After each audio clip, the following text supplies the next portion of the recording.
भनेको हेर त power of plane mirror. Plane मिररको पावर कति हुन्छ त? र पावरको फर्मुला हामीलाई के थाहा छ? यदि मिरर हो भने चाहिँ पावर भनेको 1 फोकल लेन्थ। तर लेन्स हो भने चाहिँ पावर भनेको के हुन्छ?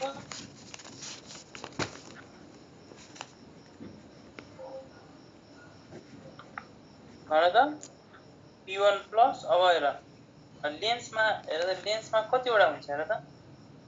स्क्वायर भयो, अर्को यो स्क्वायर भयो त, सबैले हेरेर सक्नु भनेपछि यहाँ दुईवटा स्क्वायर भयो भनेपछि हेर लेन्समा हामीले पावर कसरी निकाल्छ हेर। त्यो चाहिँ हाम्रो अहिले मैले भनेको कम्बिनेसन अफ लेन्स हेर त। लेन्सको पावर हामी कसरी निकाल्छौँ? पावर भनेको 1 फोकल लेन्थ टाइम्स हैन त म्यु माइनस 1 को है म्यु माइनस 1 1/r1 प्लस r2। यो भनेको लेन्सको फोकल लेन्थ है त। यो लेन्सको फोकल लेन्थ हो। त्यसैले पावर हामी यहाँ यसरी फोकल लेन्थ निकाल्छौँ। त्यसपछि चाहिँ हामी पावर निकाल्छौँ। पावर भनेको 1 फोकल लेन्थ है त। त्यसपछि पावर सोधेकी हामीले के सम्झिनु पर्यो भने पावर भनेको 1 फोकल लेन्थ हुन्छ है त। पावरको फर्मुला नै 1 फोकल लेन्थ। यदि मिरर हो भने 1 फोकल लेन्थ हुने भयो है त। र मिररको फोकल लेन्थ हामी कसरी निकाल्छौँ हेर। यदि हाम्रो यो कन्केभ मिरर हो भने यसको फोकल लेन्थ हामीलाई थाहा हुन्छ। यो रेडियस अफ कर्वेचर यो फोकल लेन्थ। यसरी हामीले फोकल लेन्थ निकाल्छौँ। मिररको केसमा पावर भनेको 1 फोकल लेन्थ। लेन्सको केसमा पनि पावर भनेको 1 फोकल लेन्थ नै हो। तर फोकल लेन्थ कसरी निकाल्ने त? रिफ्र्याक्टिभ इन्डेक्स अफ कुन मेटेरियलले बनेछ त्यसको refractive index -1/1/r1 plus r2। r1 र r2 भनेको लेन्स हेर त। लेन्समा दुईवटा सर्फेस छ। एउटाको यो रेडियस, यो अर्को स्क्वायरको रेडियसलाई एउटालाई r1 मान्दियौँ, एउटाको रेडियस छ, अर्कोको रेडियस छ r2। यसरी हामीले r1 प्लस r2 गरेर निकाल्छौँ है त। यो चाहिँ लेन्सको लागि भयो।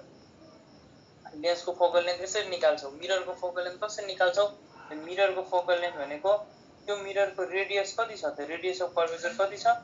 त्यो डिभाइड बाइ 2 गरिदिने हो भने रेडियस बाइ 2 गरिदियो भने फोकल लेन्थ निस्किन्छ है त। मेरो कुरा बुझ्यौ त? है भनेपछि हेर मिररको छुट्टै केस छ है त। मिररमा छुट्टै गर्नुपर्छ, लेन्समा छुट्टै गर्नुपर्छ। मिररको लागि फोकल लेन्थ भनेको r/2। रेडियसको आधीलाई हामी फोकल लेन्थ भन्छौँ। र पावर भनेको 1/f। लेन्सको लागि फोकल लेन्थ भनेको 1/f = म्यु माइनस 1 1/r1 प्लस r2 है त। यो हाम्रो लेन्स मेकर फर्मुला भयो। र पावर भनेको 1 फोकल लेन्थ। तर यो फोकल लेन्थको ठाउँमा यो f यो राख्नु पर्यो क्या। भनेपछि लेन्स र मिररमा छुट्टै हुन्छ। लेन्सको फोकल लेन्थ चाहिँ रिफ्र्याक्टिभ इन्डेक्समा पनि डिपेन्ड गर्छ। तर मिररको फोकल लेन्थ रिफ्र्याक्टिभ इन्डेक्समा डिपेन्ड गर्दैन। मिररको फोकल लेन्थ रेडियस अफ कर्वेचरमा मात्र डिपेन्ड गर्छ। मिररको पावर चाहिँ फोकल लेन्थमा डिपेन्ड गर्छ। अब हेर प्लेन मिररको पावर कति हुन्छ त भन्ने सोध्यो। अब प्लेन मिररको रेडियस हुन्छ र भन त? हुँदैन। अनि स्ट्रेट भयो भने चाहिँ यसको रेडियस इन्फाइनाइट हुन्छ नि। अब कहाँ यसको रेडियस है त। यसको रेडियस कहाँ इन्फाइनाइट हुन्छ भनेपछि प्लेन मिररको रेडियस इन्फाइनाइट हुन्छ भनेपछि फोकल लेन्थ पनि इन्फाइनाइट नै हुने भयो। त्यसको पावर हेर त 1/इन्फाइनाइट र 1/0 है त। 1/समथिङ/इन्फाइनाइट भन्यो भने 0 हुन्छ। पावर कति हुँदो रहेछ त? 0 हुन्छ। 43 को सी भयो है त हाम्रो एन्सर सी। 43 को सी। ल अब हामी 44 मा आऊ। ल हेर त मैले के भनेको थिएँ भने मैले माथि क्र्यास कोर्समा के भनेको थिएँ भने यदि अब्जेक्ट हेर यो फोकस भयो, यो सेन्टर अफ कर्वेचर भयो। यदि अब्जेक्ट सेन्टर अफ कर्वेचरमा छ भने इमेज पनि सेन्टर अफ कर्वेचरमै फर्म हुन्छ भनेको थिएँ। यति मात्र एउटा घोक्ने है त। एउटा यो पोइन्ट मात्र घोक्ने अनि बाँकी सबै हामी मात्र है त। यदि सेन्टर अफ गर है त। ल हेर त यदि अब्जेक्ट सेन्टर अफ कर्वेचरमा छ भने इमेज पनि सेन्टर अफ कर्वेचरमै हुन्छ। यो चाहिँ जहाँ पनि हो, लेन्स होस् या मिरर होस्, जहाँ पनि अब्जेक्ट सेन्टर अफ कर्वेचरमा छ भने इमेज पनि सेन्टर अफ कर्वेचर। अर्को कुरा अनि त्यसपछि मैले के भनेको थिएँ भने अब्जेक्ट जति अगाडि जान्छ इमेज त्यति पछाडि जान्छ। र अब्जेक्ट कर्वेचर र फोकसको अगाडि गयो भने इमेज कहाँ थियो हेर त? सेन्टर अफ कर्वेचरमा हुँदा कर्वेचरमै थियो। जब कर्वेचर भन्दा पछाडि जान्छ र जति पछाडि जान्छ त्यति ठुलो हुँदै जान्छ क्या। जति अगाडि जान्छ त्यति सानो हुँदै जान्छ, यो कुरा सम्झिनु पर्यो। र कर्वेचरमा छ भने चाहिँ अब्जेक्ट र इमेजको साइज उस्ताको उस्तै हुन्छ। भनेपछि कर्वेचरलाई हामीले रिफरेन्स पोइन्ट लिनु पर्यो। कर्वेचर भन्दा अगाडि जाने हो भने इमेज कर्वेचर भन्दा पछाडि जान्छ। यदि अब्जेक्ट कर्वेचर भन्दा पछाडि गइदिरहेन हैन, अब्जेक्ट चाहिँ यहाँ आइदिरा भनेपछि होइन कर्वेचर भन्दा पछाडि आयो रे भनेपछि अब्जेक्ट पछाडि आयो भने चाहिँ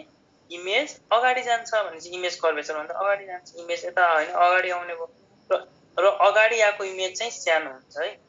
पछाडि गएको इमेज ठुलो हुन्छ, अगाडि गएको इमेज सानो हुन्छ। ल अब अब्जेक्ट झन् पछाडि गइदियो भने अब्जेक्ट चाहिँ अब बियोन्ड कर्वेचर त थियो, अब इन्फानाइटमा गयो भनेपछि इमेज झन् अगाडि आउँछ। इमेज कहाँ आउँछ अब फोकसमा आइदिन्छ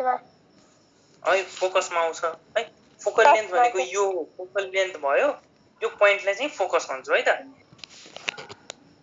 बुझ्यौ त। फोकस र फोकल लेन्थमा के डिफरेन्स छ भने यो पोइन्टलाई फोकस भन्यौ र पोल र फोकसको बिचको लेन्थलाई चाहिँ फोकल लेन्थ भन्यौ। ल अब अब्जेक्ट चाहिँ झन् अगाडि आयो। ल अब अब्जेक्ट चाहिँ सपोज अब्जेक्ट यो फोकसमा आयो, अब्जेक्ट फोकसमा भनेपछि इमेज कहाँ जान्छ, झन् पछाडि जान्छ। इमेज अब इन्फानाइटमा इमेज गइदिन्छ कि। ल अब्जेक्ट झन् अगाडि आयो रे, ल अब्जेक्ट फोकस र पोलको बिचमा आयो, त्यति बेला चाहिँ के हुन्छ, यति बेला चाहिँ भर्चुअल इमेज फर्म हुन्छ। इमेज मिररको अर्को साइड फर्म हुन्छ, इमेज म्याग्निफाइड हुन्छ, इमेज भर्चुअल हुन्छ, इमेज इरेक्ट हुन्छ। यो तीनवटा कुरा हुन्छ, म्याग्निफाइड, भर्चुअल र इरेक्ट। अरू सबै केसमा इमेज रियल नै हुन्छ। किन रियल? मिररको लागि आफ्नै साइड भनेको रियल हो, लेन्सको लागि अर्काको साइड भनेको रियल हो है त। मिररको लागि आफ्नो साइड रियल हो भनेपछि जुन साइड अब्जेक्ट छ त्यही साइड इमेज फर्म भयो भने त्यो रियल हो। तर मिररको लागि अर्काको साइड भनेको फेरि भर्चुअल हो। लेन्सको लागि ठ्याक्क हुन्छ उल्टो। लेन्सको लागि अर्को लेन्स, सपोज अब्जेक्ट यहाँ छ इमेज यहाँ छ, त यो रियल भयो। अब्जेक्ट पनि यतै छ इमेज पनि यतै छ, यो चाहिँ भर्चुअल भयो है त। मैले हरेक कुरा चाहिँ डिस्कस गरिसकेको छु माथि हाम्रो क्र्यास कोर्समा, त्यही भएर यो कुराहरू फेरि मैले डिस्कस गराएँ है त। यो कुरा चाहिँ बुझिदिनु पर्यो। अर्को कुरा के मैले भने, मिररको लागि अब्जेक्ट भन्दा इमेज अगाडि आयो है त। इमेज अगाडि आयो भने सानो छ, इमेज पछाडि गयो भने ठुलो हुन्छ, र इमेज कर्वेचरमै छ भने इमेज जस्ताको त्यस्तै हुन्छ। ठिक छ, यति कन्सेप्ट बुझ्यौ त? यति कुरा हामीले बुझ्नै पर्यो।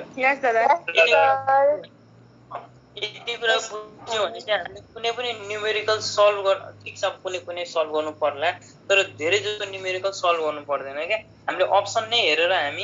अप्सनलाई नै हामी केलाएर चाहिँ हामी एन्सर निकालिदिन्छौँ। तर त्यो अप्सनलाई हेरेर एन्सर निकाल्नलाई यति कुरा चाहिँ बुझ्नु पर्यो।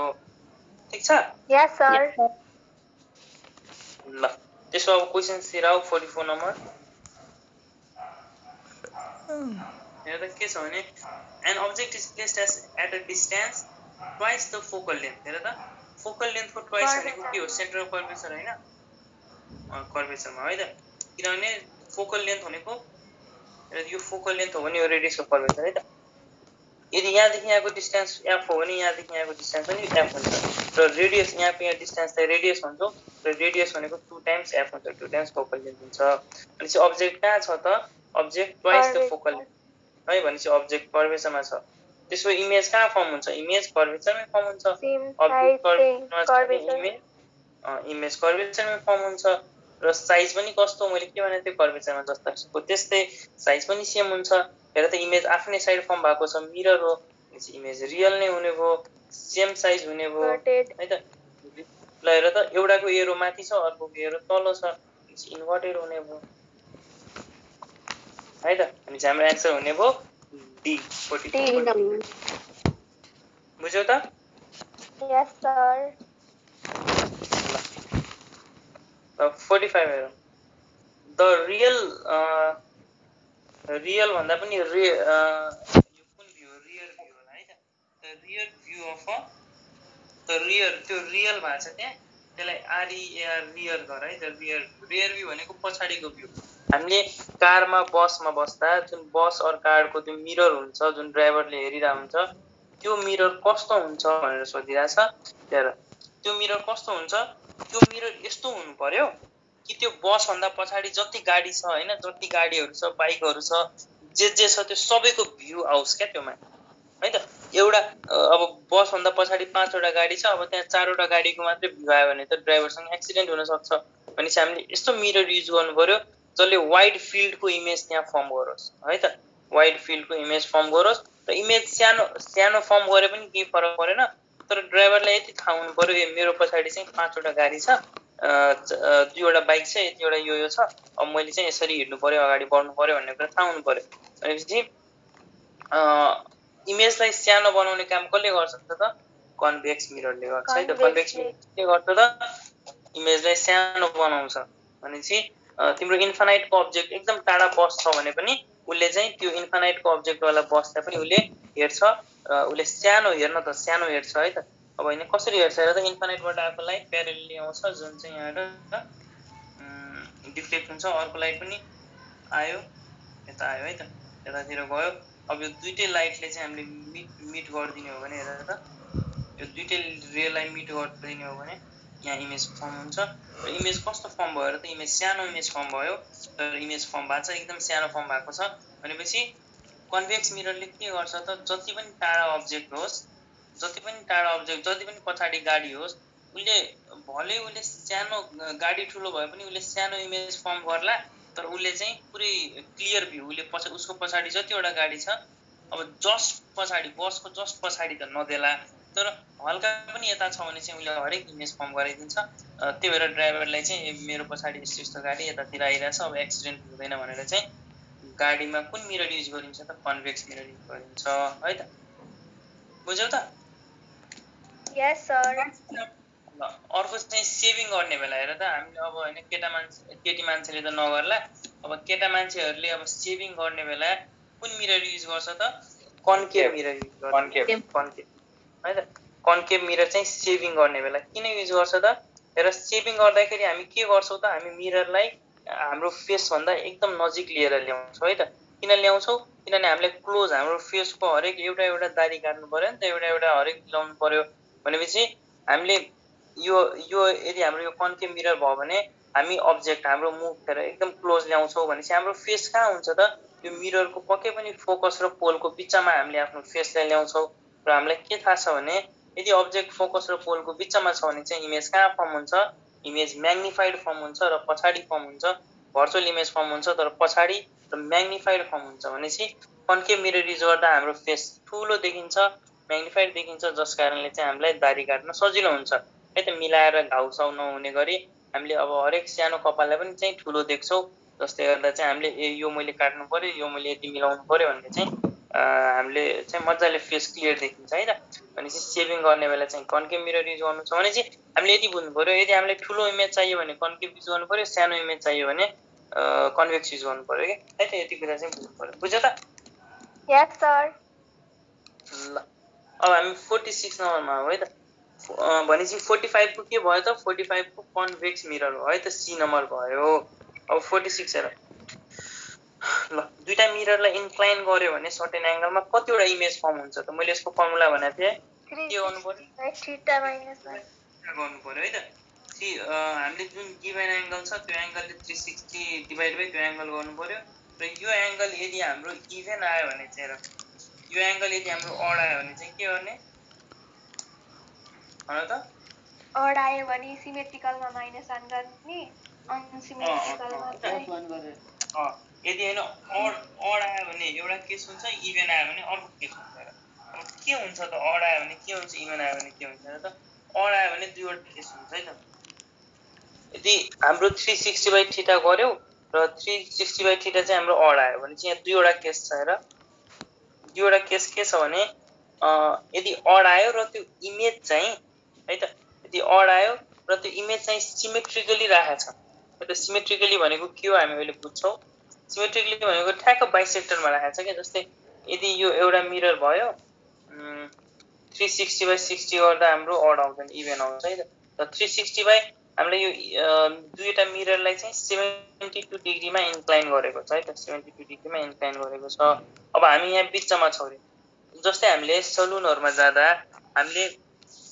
है त हामीले सलुनहरुमा जाँदा चाहिँ हामीले के देख्छौं त अब गाछौं भने हामीले हाम्रो इमेज कतिवटा देख्छौं नि त पहिला हामी बच्चामा म त अचम्म पर्थ्यो अहिले पो हल्का बुझ्न यो लाइटहरु अप्टिक्सहरु के बुझिराछु त अब खासै अचम्म हुँदिन पहिला त मलाई अचम्म लाग्थ्यो मेरो इमेज कति धेरै हैन त अब बच्चामा सलुनमा कपाल काट्न भन्दा पनि मेरो धेरै इमेज हेर्न नै जान्थेँ। चाहिँ किन यस्तो हुन्छ त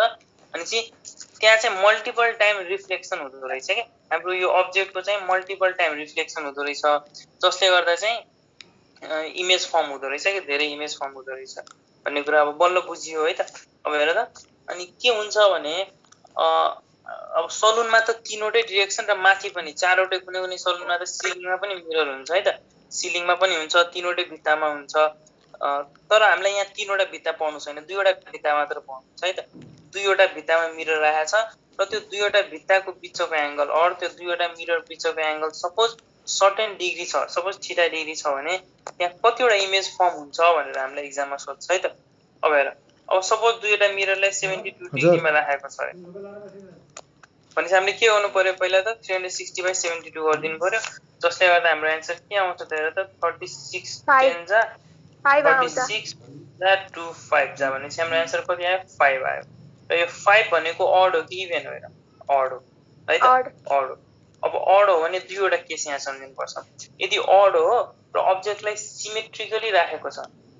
सिमेट्रिकली राखेको छ, अब के हो यो सिमेट्रिकली भनेको, ठ्याक्क अब्जेक्टलाई 72 को आधी भनेको यो 72 को हाफ भनेको 36 हो, भनेपछि अब्जेक्टलाई ठ्याक्क 36 डिग्रीमै राखिदिएको, 36 डिग्रीमै राखिदिएको छ भनेपछि 72 को ठ्याक्क आधीमा राखेको छ, त्यसलाई हामीले सिमेट्रिकली भन्छौँ। त्यस्तो हो भने चाहिँ इमेज कतिवटा फर्म हुन्छ, number of image equals to 360/θ - 1 गरिदिनु पर्यो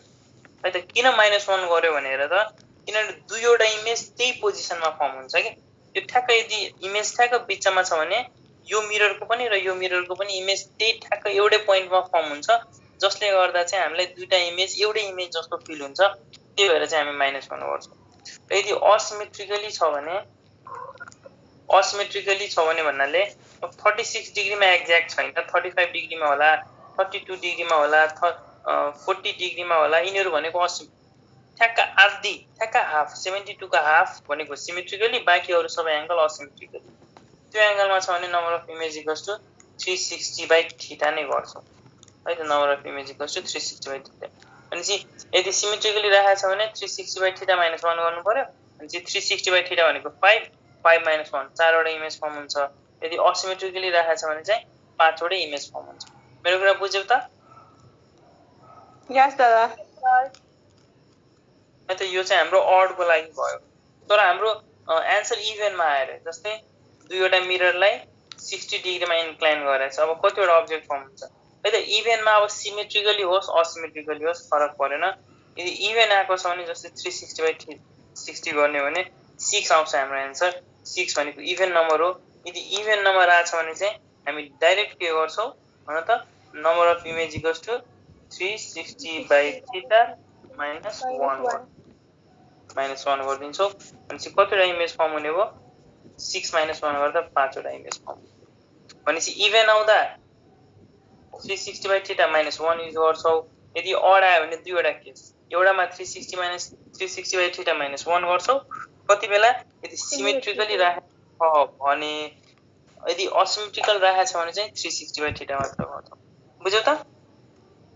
यस सर। भनेपछि हाम्रो हेर त, अब हामीले 3वटा केस लेख्न सक्छौँ है त। 3वटा केस हामी लेख्न सक्छौँ। एउटा चाहिँ अडमा, हेर त, अडमा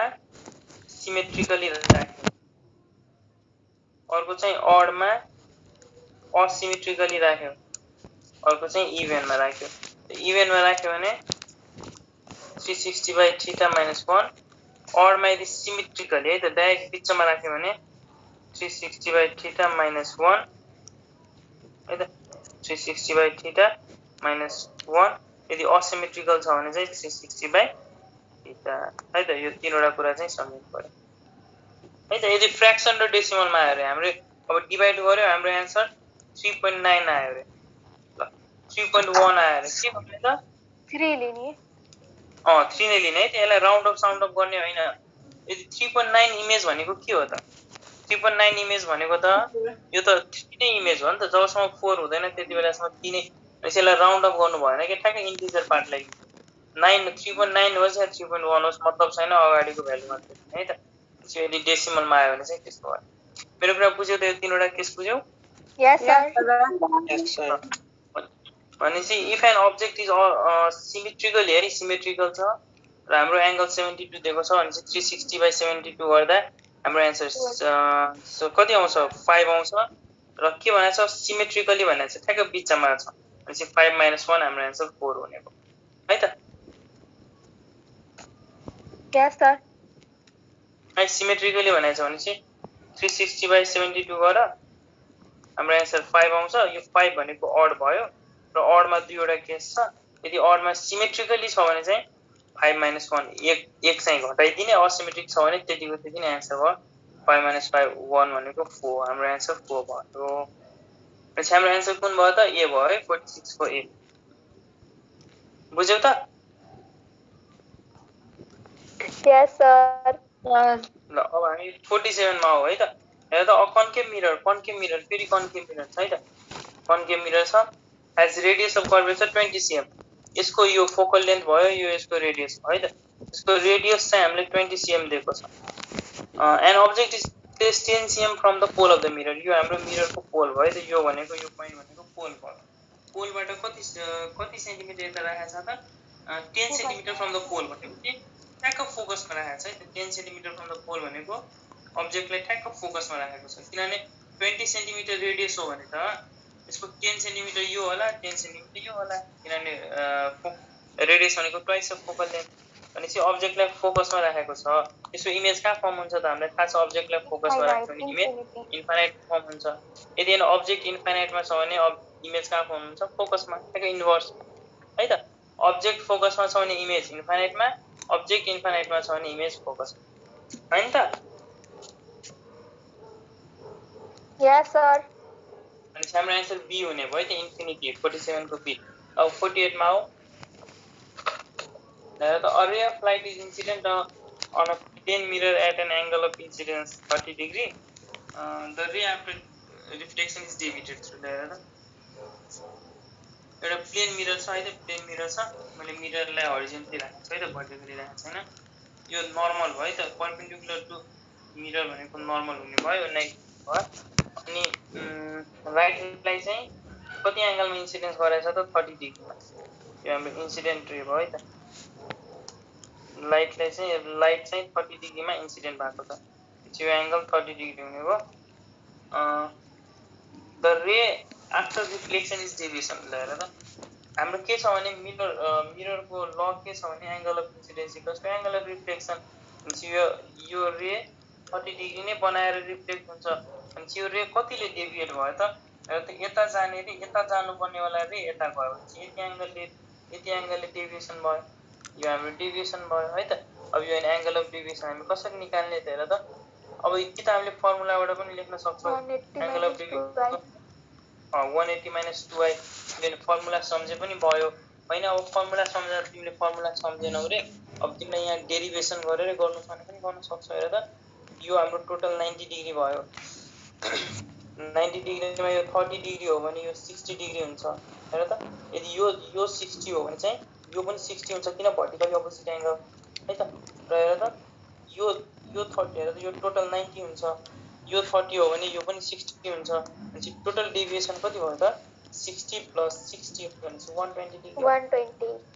है त हामीले यसरी पनि निकाल्न सक्छौं हैन अब तिमीलाई यो ज्योमेट्री गर्न झ्याउ लागिरहेछ भने चाहिँ यो फर्मुला रट दिने deviation equals to 180 - 2i 180 - 2 times i भनेको एंगल अफ इन्सिडेन्स कति दिएको छ 30 डिग्री दिएको छ क्वेशन्सले भनेपछि 180 - 30 टु द 60 120 डिग्री तिमीले फर्मुलाले पनि निकाल्न सक्यौ हैन तिमीले म्याथमेटिक्स हल्का यो के हो भर्टिकली अपोजिट एंगल के हो अल्टरनेट एंगल के हो राइट एंगल ट्रायंगल भनेको 90 डिग्री हो यस्तो कुराहरु हामीले 5 6 मा पढेको कुराहरु चाहिँ यदि स्टिल सम्झिराछौ भने चाहिँ अब यसरी पनि गर्न सक्यौ है त अब छैन भने यो फर्मुला हामीसँग छँदैछ हामीसँग अनि दुई तीनवटा हतियार तयार गर्नु पर्यो के एउटा बिर्स्यो भने अर्को काम लाग्छ है त ल बुझ्यौ त भनेपछि हाम्रो आन्सर 120 डिग्री हुने भयो 48 को डी यस सर अब 49 मा 49 मा के छ भने अब पोइन्ट अब्जेक्ट हेर त पोइन्ट अब्जेक्ट भनेको एकदम सानो अब्जेक्ट छ is placed on a principal axis भनेको के हो हेर त यो हाम्रो मिरर कुन मिरर दिएको अब कन्केभ मिरर है त हेर त यो हाम्रो प्रिन्सिपल एक्सिस दिएको छ सरी यो हाम्रो कन्केभ मिरर हो यो लाइन भनेको प्रिन्सिपल एक्सिस हो कि यो लाइन जुन चाहिँ मिररबाट पास भइरहेछ त्यसलाई हामीले प्रिन्सिपल एक्सिस भन्छौँ यो पोइन्ट चाहिँ हाम्रो पोल अफ द मिरर भयो यो भनेको फोकल लेन्थ भयो यो भनेको रेडियस अफ कर्वेचर भयो अब यो क्वेशन्स पढौँ point objective based on principal axis of a concave mirror of focal length 20 cm. So focal length 20 cm दिएको छ at a distance 30 cm from the pole. Object ले कहाँ राखेको छ त पोलबाट 30 cm. ठ्याक्क कर्वेचर हेर यो हाम्रो कर्वेचर र फोकसको बीचमा किनभने टोटल 20 cm फोकल लेन्थ हो भने त रेडियस भनेको त 40 cm होला किन radius is twice of focal length र अब्जेक्टलाई 30 cm राखेको छ भने त यता कति बिचमा राखेको छ होला है त भनेपछि अब्जेक्टलाई चाहिँ 30 cm मा राखेको छ भनेपछि कहाँ राखेको छ कर्वेचर र फोकसको बिचमा अब यति थाहा पाएपछि हामीले सुन त यति थाहा पाएपछि हामीले के थाहा पाउँछौँ भने यदि अब्जेक्ट कर्वेचर र फोकसको बिचमा छ भने इमेज कर्वेचर भन्दा टाढा जान्छ इमेज कर्वेचरमा र बिहाइन्ड द कर्वेचर किनभने जति हेर कर्वेचरमा छ भने कर्वेचरमा कम छ अब्जेक्ट अगाडि आयो इमेज पछाडि अब्जेक्ट पछाडि गयो इमेज अगाडि ठ्याक्कै यति सम्झिनु पर्यो कि भनेपछि अब्जेक्ट अगाडि गयो भने इमेज पछाडि गयो र जति पछाडि जान्छ त्यति ठुलो हुन्छ भनेपछि हामीले हरेक कुरा थाहा पाइसक्यो अब्जेक्ट बियोन्ड 40 सेन्टिमिटर छ होला भन्ने कुरा थाहा पायो है त किनभने कर्वेचर भनेको 40 cm भयो भनेपछि अब्जेक्ट पक्कै पनि 40 cm भन्दा टाढा छ होला 50 60 70 80 90 100 केही न केही छ होला भनेपछि हामीले अप्सनमा 40 cm भन्दा ठुलो एन्सर खोज्नु पर्यो ल हेर त 60 cm बिहाइन्ड मिरर हेर त यो त मिरर हो बिहाइन्ड द मिरर हुँदैन नि त इमेज कहाँ फर्म भएको छ त मिररको अगाडि नै फर्म भएको छ भनेपछि हेर त अर्को हेर 60 cm in front of the mirror यो चाहिँ हुन सक्छ है त यो चाहिँ हुन सक्छ हेर त 12 cm बिहाइन्ड मिरर यो पनि हुँदैन 12 cm in front of mirror यो पनि हुँदैन है त भनेपछि हाम्रो यो अप्सनमा के लेखेको छ तिमीले मिरर लेखेको छ कि हिम लेखेको छ सर बिहाइन्ड भनेको अगाडि हो कि पछाडि हो र बिहाइन्ड भनेको पछाडि इन फ्रन्ट भनेको अगाडि है त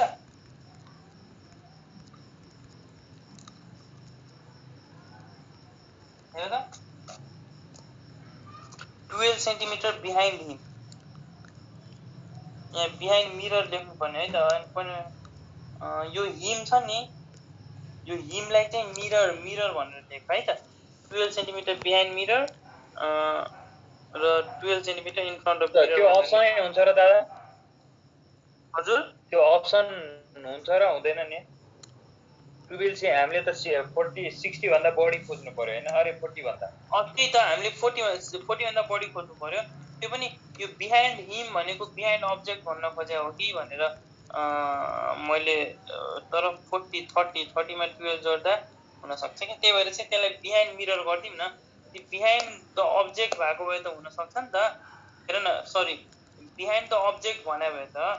40 मा 12 जोड सरी यो 30 मा 12 जोडिदिँदा 42 हुन्छ भनेपछि 42 मा त हुने चान्स छ नि त बुझेनौ कसरी 60 आउँछ दाइ 60 आउँछ 60 आउँछ मैले बुझे 60 त आउँछ त्यो त मैले बुझिसके आन्सर त 60 हो त्यो मैले बुझिसके तर यदि हाम्रो अप्सनमा यदि रहेछ भने 12 सेन्टिमिटर बिहाइन्ड द अब्जेक्ट रहेछ भने त त्यो पनि न्यूमेरिकल सल्भ पोसिबल छैन त्यो पोसिबल छैन दाइ 30 हुनु पर्ने हो बिहाइन्ड सुन न त्यही त त्यो न्यूमेरिकल सल्भ गर्यो भने त 30 नै 60 नै आउँछ त्यो त ठीक छ है त मैले विदाउट न्यूमेरिकल सल्भ नगरिकन यतिकै दिमागले यतिकै यो लजिक युज गरेर यदि 12 सेन्टिमिटर बिहाइन्ड द अब्जेक्ट थियो भने त किन हैन सम्भव छैन तिमीले अब्जेक्ट भन्दा हजुरले भनेको 12 cm टाढा भन्छ अब्जेक्ट भन्दा 12 सेन्टिमिटर टाढा छ भने त हुन सक्छ नि त 30 + 12 गर्दा 42 त 42 भनेको त बियोन्ड रेडियस अफ कर्वेचर भएन ए हजुरले भन्न खोजे मैले बुझे ल ठीक छ ए बुझे त्यही भएर चाहिँ त्यो अप्सनलाई हल्का करेक्ट गर्दिउँ 12 सेन्टिमिटर बिहाइन्ड मिरर राखौँ र 12 centimetre in front of mirror राखौँ त्यसपछि हामीलाई केही समस्या छैन हाम्रो एन्सर तिमीले र हाम्रो एन्सर बी नम्बर हो है त ल किन अब बी नम्बर किन भयो त हेर त अब्जेक्ट कहाँ छ त अब्जेक्ट सुवाल हेर त को अहिले पनि आइरहेछ इन्ट्री हान्देऊ त म हानिराखेको छु ल दादा होइन हेर त अब्जेक्ट कहाँ छ object 40 centimetre from the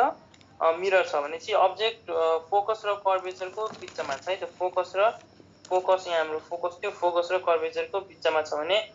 image पक्कै पनि बियोन्ड कर्वेचर हुन्छ भनेपछि ग्रेटर देन 40 हुनु पर्यो कि 40 भन्दा मिरर भन्दा 40 सेन्टिमिटर भन्दा पनि धेरै हुनु पर्यो त त्यो अप्सन त एउटा मात्र छ B number 60 cm in front of the mirror है त मिररको इन फ्रन्ट भनेको यो एरिया भनेको मिररको इन फ्रन्ट भयो यो एरिया भनेको मिररको ब्याक भयो बिहाइन्ड भयो के है नानी तिमीले बुझ्यौ बिहाइन्ड र ब्याक भनेको के हो Yes, sir. यो भनेको बिहाइन्ड भयो यो भनेको इन फ्रन्ट भयो यो सबै इन फ्रन्ट भयो यो पुरै त्यसैमा कन्फ्युज भयो थिएँ ए ल गाह्रो भयो त है त्यो हल्का केही छैन हल्का प्रिपोजिसन हामीले अहिले खासमा इङ्ग्लिस नभए म होइन प्रिपोजिसन इङ्ग्लिसमा पनि मैले इङ्ग्लिस पहिला चाहिँ अब के हुन्थ्यो भने केही छैन इङ्ग्लिसको पनि मैले क्लास लिने गर्छु है त अब तिमीहरूलाई अब कसैलाई हो भने मैले मजा गरेँ होइन इङ्ग्लिसको पनि मैले यो धरान प्रिपरेसनहरू पहिला पिपिकेएसएसमा इङ्ग्लिस सोध्थ्यो क्या भनेपछि इङ्ग्लिसको पनि मैले 3-4 वर्ष चाहिँ फेरि यो फरक इङ्ग्लिस है त फेरि यो हाम्रो यो अहिलेको इङ्ग्लिस होइन एकदम ग्रामेटिकल इङ्ग्लिस पुरै करेक्ट जस्तै हेर भन त इट इज एउटा मैले इङ्ग्लिसको क्वेसन हल्का फन्नी बनाइदिउँ है it is dash who is doing work है त अब यहाँ तिमी एउटा प्रनाउन है प्रनाउनको पनि डिफ्रेन्ट टाइप्स हुन्छ है त पोसेसिभ प्रनाउन हुन्छ सब्जेक्टिभ प्रनाउन अब्जेक्टिभ प्रनाउन है त अब त्यो हामीले it is dash who is doing work है त अब यहाँ मैले है त it is I who is doing work it is me who is doing work it is we है त it is us who is doing work ल भन त यसमा के तपाईँलाई लाग्छ मी हुन्छ जस्तो लाग्छ है त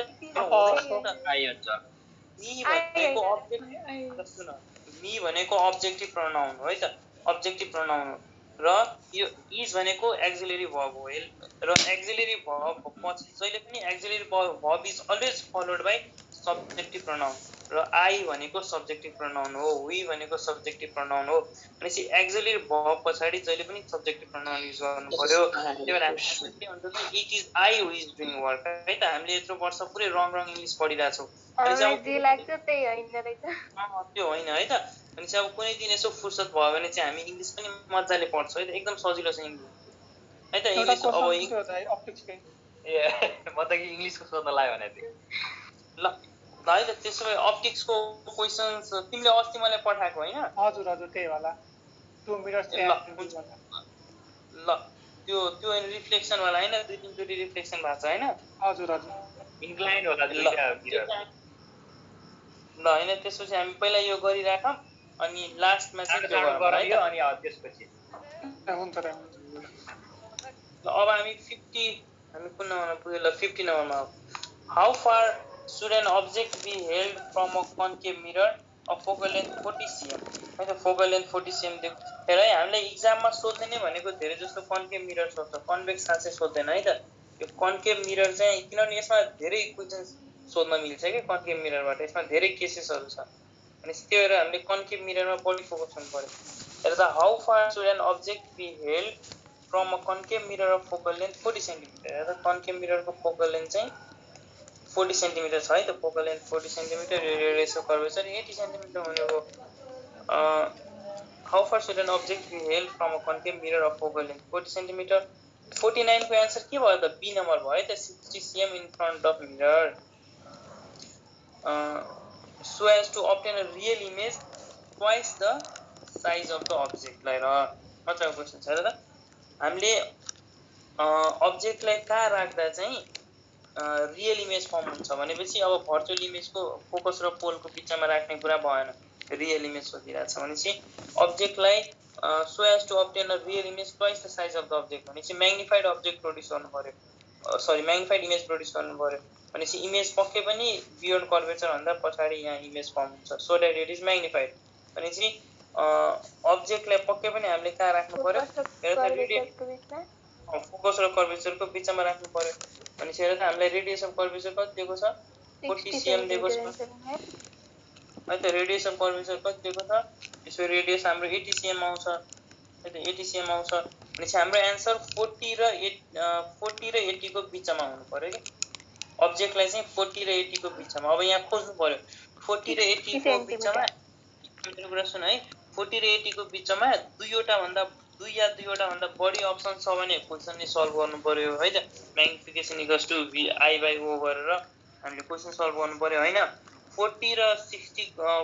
80 को बिचमा एउटा मात्र अप्सन छ भने त्यही हाम्रो एन्सर हुने भयो भनेपछि हेर त अप्सन्सले सबैले अप्सन्स हेर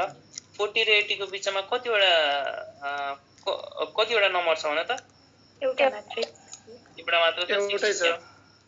भनेपछि हाम्रो एन्सर 60 cm है त मैले यो जति क्वेशन्स दिइरहेको छु यो सबै पास्ट क्वेशन्सहरू हो भनेपछि हामीले के थाहा पाइरहेको छौँ भने चाहिँ हामीले फिजिक्स होस् केमिस्ट्री होस् जुलोजी होस् बोटनी होस् पेन युज गर्ने क्वेशन्स एकदम कम हुन्छ क्या हामीले मजाले कन्सेप्ट बुझाएको छौँ भने चाहिँ हरेक क्वेशन 1 सेकेन्डमा चाहिँ हामीले उडाउन सक्छौँ तर त्यसको लागि चाहिँ बुझ्नु पर्यो है त्यो कन्सेप्ट पाउनु पर्यो हरेक कुरा दिमागमा हुनु पर्यो अनि मात्र उडाउन सकिन्छ नभए त अब तिमीले यही सल्भ गर्न थाल्यो भने तिमीलाई सल्भ गर्न एटलिस्ट 2 मिनट्स लाग्छ होला तर हेर अब तिमीले यदि बुझाछौ भने इमेज म्याग्निफाइड भएको छ हेर इमेज म्याग्निफाइड हुँदा दुईवटा कन्डिसन बियोन्ड जुन इमेज फोकस र पोलको बिचमा हुन्छ नि त्यो पनि म्याग्निफाइड हुन्छ तर यो क्वेशन्सले हामीलाई रुल आउट गरिदिएको छ कि यो फोकस र पोलको बिचमा होइन किन रियल इमेज भन्दैछ भनेपछि फोकस र पोलमा भएको इमेज त भर्चुअल हुन्छ नि त भनेपछि हामीले यो सोच्नु भएन अब सोच्नु पर्यो इमेज म्याग्निफाइड छ भने पक्कै बियोन्ड कर्वेचर हुनु पर्यो अनि पो म्याग्निफाइड हुन्छ अनि अब्जेक्ट पक्कै फोकस र कर्वेचरको बिचमा हुन्छ अनि पो म्याग्निफाइड हुन्छ भनेपछि फोकल लेन्थ 40 दिएको छ भनेपछि रेडियस 80 भयो भनेपछि हाम्रो एन्सर 40 र 80 को बिचमा छ र 40 र 80 को बिचमा भनेको 60 भयो हाम्रो एन्सर 60 नै भयो बुझ्यौ त यस सर ल अब हामी अर्को नम्बर भनेपछि हाम्रो एन्सर के भयो त 50 को डी नम्बर भयो के छ बुझिरा छौ कि यसलाई न्यूमेरिकली गर्न यसलाई 1/f = 1/u + 1/v गरेर युज गर्दैन सर यतिकै बुझ्या है त यति है त है त त्यो बेकारमा त्यो म्याथमेटिक्स हामीले गाह्रो लाग्छ त्यही भएर हामी यतिकै हामीले कन्सेप्ट बुझाएको छौँ भने यदि अब्जेक्ट कर्वेचरमा छ भने इमेज कर्वेचरमा कम हुन्छ र सेम साइज अब्जेक्ट कर्वेचर भन्दा अगाडि गयो त इमेज कर्वेचर भन्दा पछाडि ठुलो साइज अब्जेक्ट कर्वेचर भन्दा पछाडि गयो भने इमेज कर्वेचर भन्दा अगाडि सानो साइज यति बुझ्यो भने पुग्छ अब्जेक्ट फोकसमा छ भने इमेज इन्फिनिटीमा अब्जेक्ट इन्फिनिटीमा छ भने इमेज फोकसमा सक्यो अब्जेक्ट फोकस र कर्वेचर फोकस र पोलको बिचमा छ भने इमेज भर्चुअल अर्को साइड ठुलो म्याग्निफाइड सक्यो त यति कुरा सम्झ्यो भने त हाम्रो कन्केभ मिरर पनि सक्यो लेन्स कन्भेक्स लेन्स पनि सक्यो यति कुरा सम्झ्यो भने तिमीले कन्केभ मिररको सब न्युमेरिकल सल्भ गर्ने भयो र कन्भेक्स लेन्सको पनि हरेक न्युमेरिकल सल्भ हुन्छ किनभने कन्केभ मिरर भनेकै कन्भेक्स लेन्स जस्तो हुने भयो यति मात्र फरक छ मिररमा आफ्नो साइज आफ्नै साइड हो भने चाहिँ लेन्समा अर्काको साइड है त अर्को साइड त्यति हो ल अब 51 हेरौँ त when light passes from air medium to the glass medium which remains constant light एउटा मिडियम देखि अर्को मिडियममा फ्रिक्वेन्सी कन्स्टेन्ट है त एउटा मिडियम यो एयर भयो वाटर भयो एयर र वाटर एउटा मिडियम देखि अर्को मिडियममा जाँदा के कन्स्टेन्ट हुन्छ त भेलोसिटी चेन्ज हुन्छ है v = f लैम्डा भनेपछि भेलोसिटी चेन्ज हुन्छ है त जस्तै एयर देखि वाटरमा गयो भने लाइटको भेलोसिटी वाटरमा कम हुन्छ त किन कम हुन्छ लेम्डा कम भएर हो फ्रिक्वेन्सी कन्स्टेन्ट नै हुन्छ भनेपछि भेलोसिटी चेन्ज हुन्छ लेम्डा चेन्ज हुन्छ फ्रिक्वेन्सी जहिले पनि कन्स्टेन्ट हुन्छ यो लाइटको केसमा मात्र होइन साउन्डको केसमा पनि त्यही हो साउन्ड पनि एउटा मिडियमदेखि अर्को मिडियममा जाँदा भेलोसिटी चेन्ज हुन्छ लेम्डा चेन्ज हुन्छ तर फ्रिक्वेन्सी कन्स्टेन्ट हुन्छ भनेपछि लाइट होस् या साउन्ड होस् फ्रिक्वेन्सी चाहिँ जहिले पनि कन्स्टेन्ट हुन्छ जुनसुकै मिडियममा ट्राभल गरोस् ठिक छ भनेपछि हाम्रो एन्सर हुने भयो ए नम्बर 51 को ए नम्बर बुझ्यौ त बुझ्यौ त्यसो अब हामी 52 को कुरा गरौँ हेर के छ त्यहाँ रिफ्र्याक्टिभ इन्डेक्स अफ हेर रिफ्र्याक्टिभ इन्डेक्स जहिले पनि हामीले रिफ्र्याक्टिभ इन्डेक्स अफ वाट है के को विथ रेस्पेक्ट टु वाट त्यो चाहिँ यसै हामीले डिफाइन गर्ने बेला नै refractive index of air with respect to what तिमीलाई जे लिनु छ भनेपछि दुईटा कुरा ध्यान दिनुपर्छ के को रिफ्र्याक्टिभ इन्डेक्स र के को रेस्पेक्टमा है त रेस्पेक्ट पनि चाहिन्छ र के को त्यो दुईटै कुरा चाहिँ विचार गर्नुपर्छ यसरी हामीले रिफ्र्याक्टिभ इन्डेक्सलाई डेफिनेसन नै यसरी बनाएको छौँ कि अनि रिफ्र्याक्टिभ इन्डेक्स मात्र भनेर हुँदैन रिफ्र्याक्टिभ इन्डेक्स कसको र कसको रेस्पेक्टमा कहाँबाट लाइट गइरहेछ जस्तै तिमीलाई वाटरको रिफ्र्याक्टिभ इन्डेक्स निकाल्नु छ भने रिफ्र्याक्टिभ इन्डेक्स अफ वाटर त्यो वाटरमा लाइट कहाँबाट गइरहेछ एयरबाट गइरहेछ कि ग्लासबाट गइरहेछ त यो कुरा पनि इम्पोर्टेन्ट छ कि एयरबाट गइरहेछ भने विथ रेस्पेक्ट टु एयर यदि वाटरमा लाइट ग्लासबाट गइरहेछ भने विथ रेस्पेक्ट टु ग्लास भनेपछि यो कुराहरू विचार गर्नुपर्छ हेर 52 refractive index of air with respect to water हेर रिफ्र्याक्टिभ इन्डेक्स अफ एयरमा लाइट कहाँबाट गइरहेछ वाटरमा र रिफ्र्याक्टिभ इन्डेक्सको भ्यालु 1.33 दिएको छ त्यसपछि the refractive index of water with respect to air हेर त air with respect to water दिएको छ हामीलाई के निकाल भनेको छ भने water with respect to air अनि चाहिँ हामीले के सम्झिनु पर्यो भने refractive index of x with respect to y is equals to refractive index of y with respect to x ठ्याक्कै इन्भर्स रिलेसन हुन्छ है यो चाहिँ फर्मुला सम्झिनु पर्यो refractive index of x with respect to y भनेको 1 times 1 by y with respect to x है त अनि चाहिँ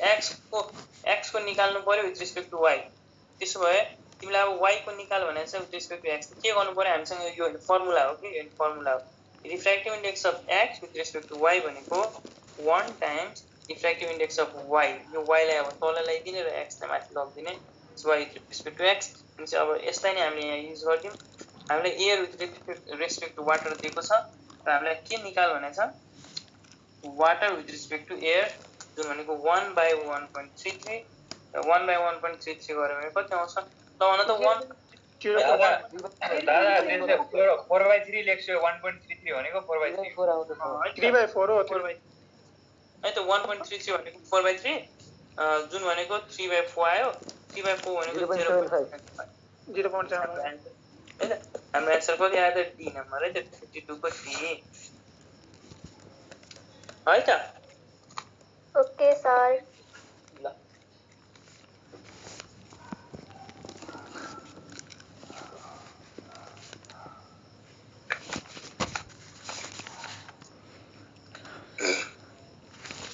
ल अब हामी अगाडि बढौँ 53 मा के छ भने द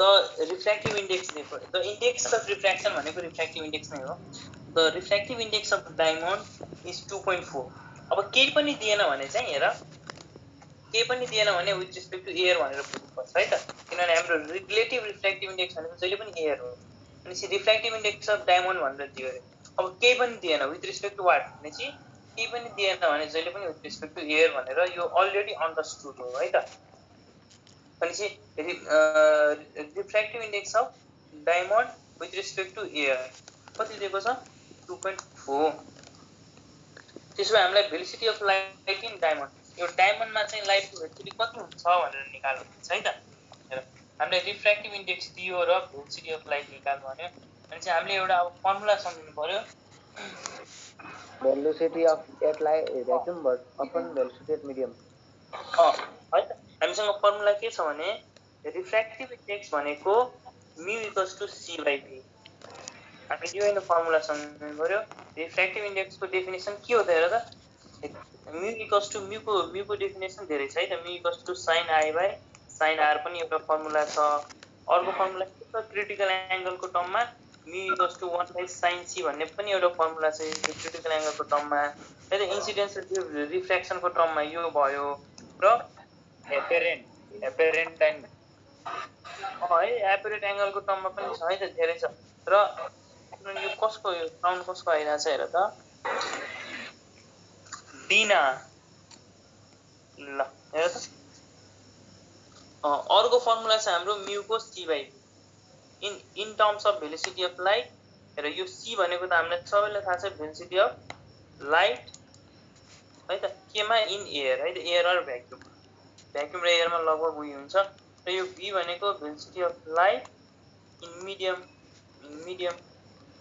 है त मिडियम भनेपछि म्युको फर्मुला आजदेखि हामी तीनवटा फर्मुला पढ्छौँ मोस्ट इम्पोर्टेन्ट एउटा mu equals to sin i by sin r in terms of angle of incidence र in terms of angle of refraction mu equals to 1 by sin c in terms of critical angle यो c भनेको critical angle है त र अर्को पढ्छौँ mu equals to c by v in terms of velocity of light and velocity of light in vacuum or air, c भनेको vacuum or एयरको divide by velocity of light in medium, यो चाहिँ medium diamond होस् water होस् glass होस् त्योमा भयो। भनेपछि यसमा के युज गर्नु पर्यो त हेर, हामीलाई म्यू दिएको छ र भेलोसिटी अफ लाइट पनि हामीलाई इन एयर पनि थाहा छ हामी सबैलाई 3 × 10⁸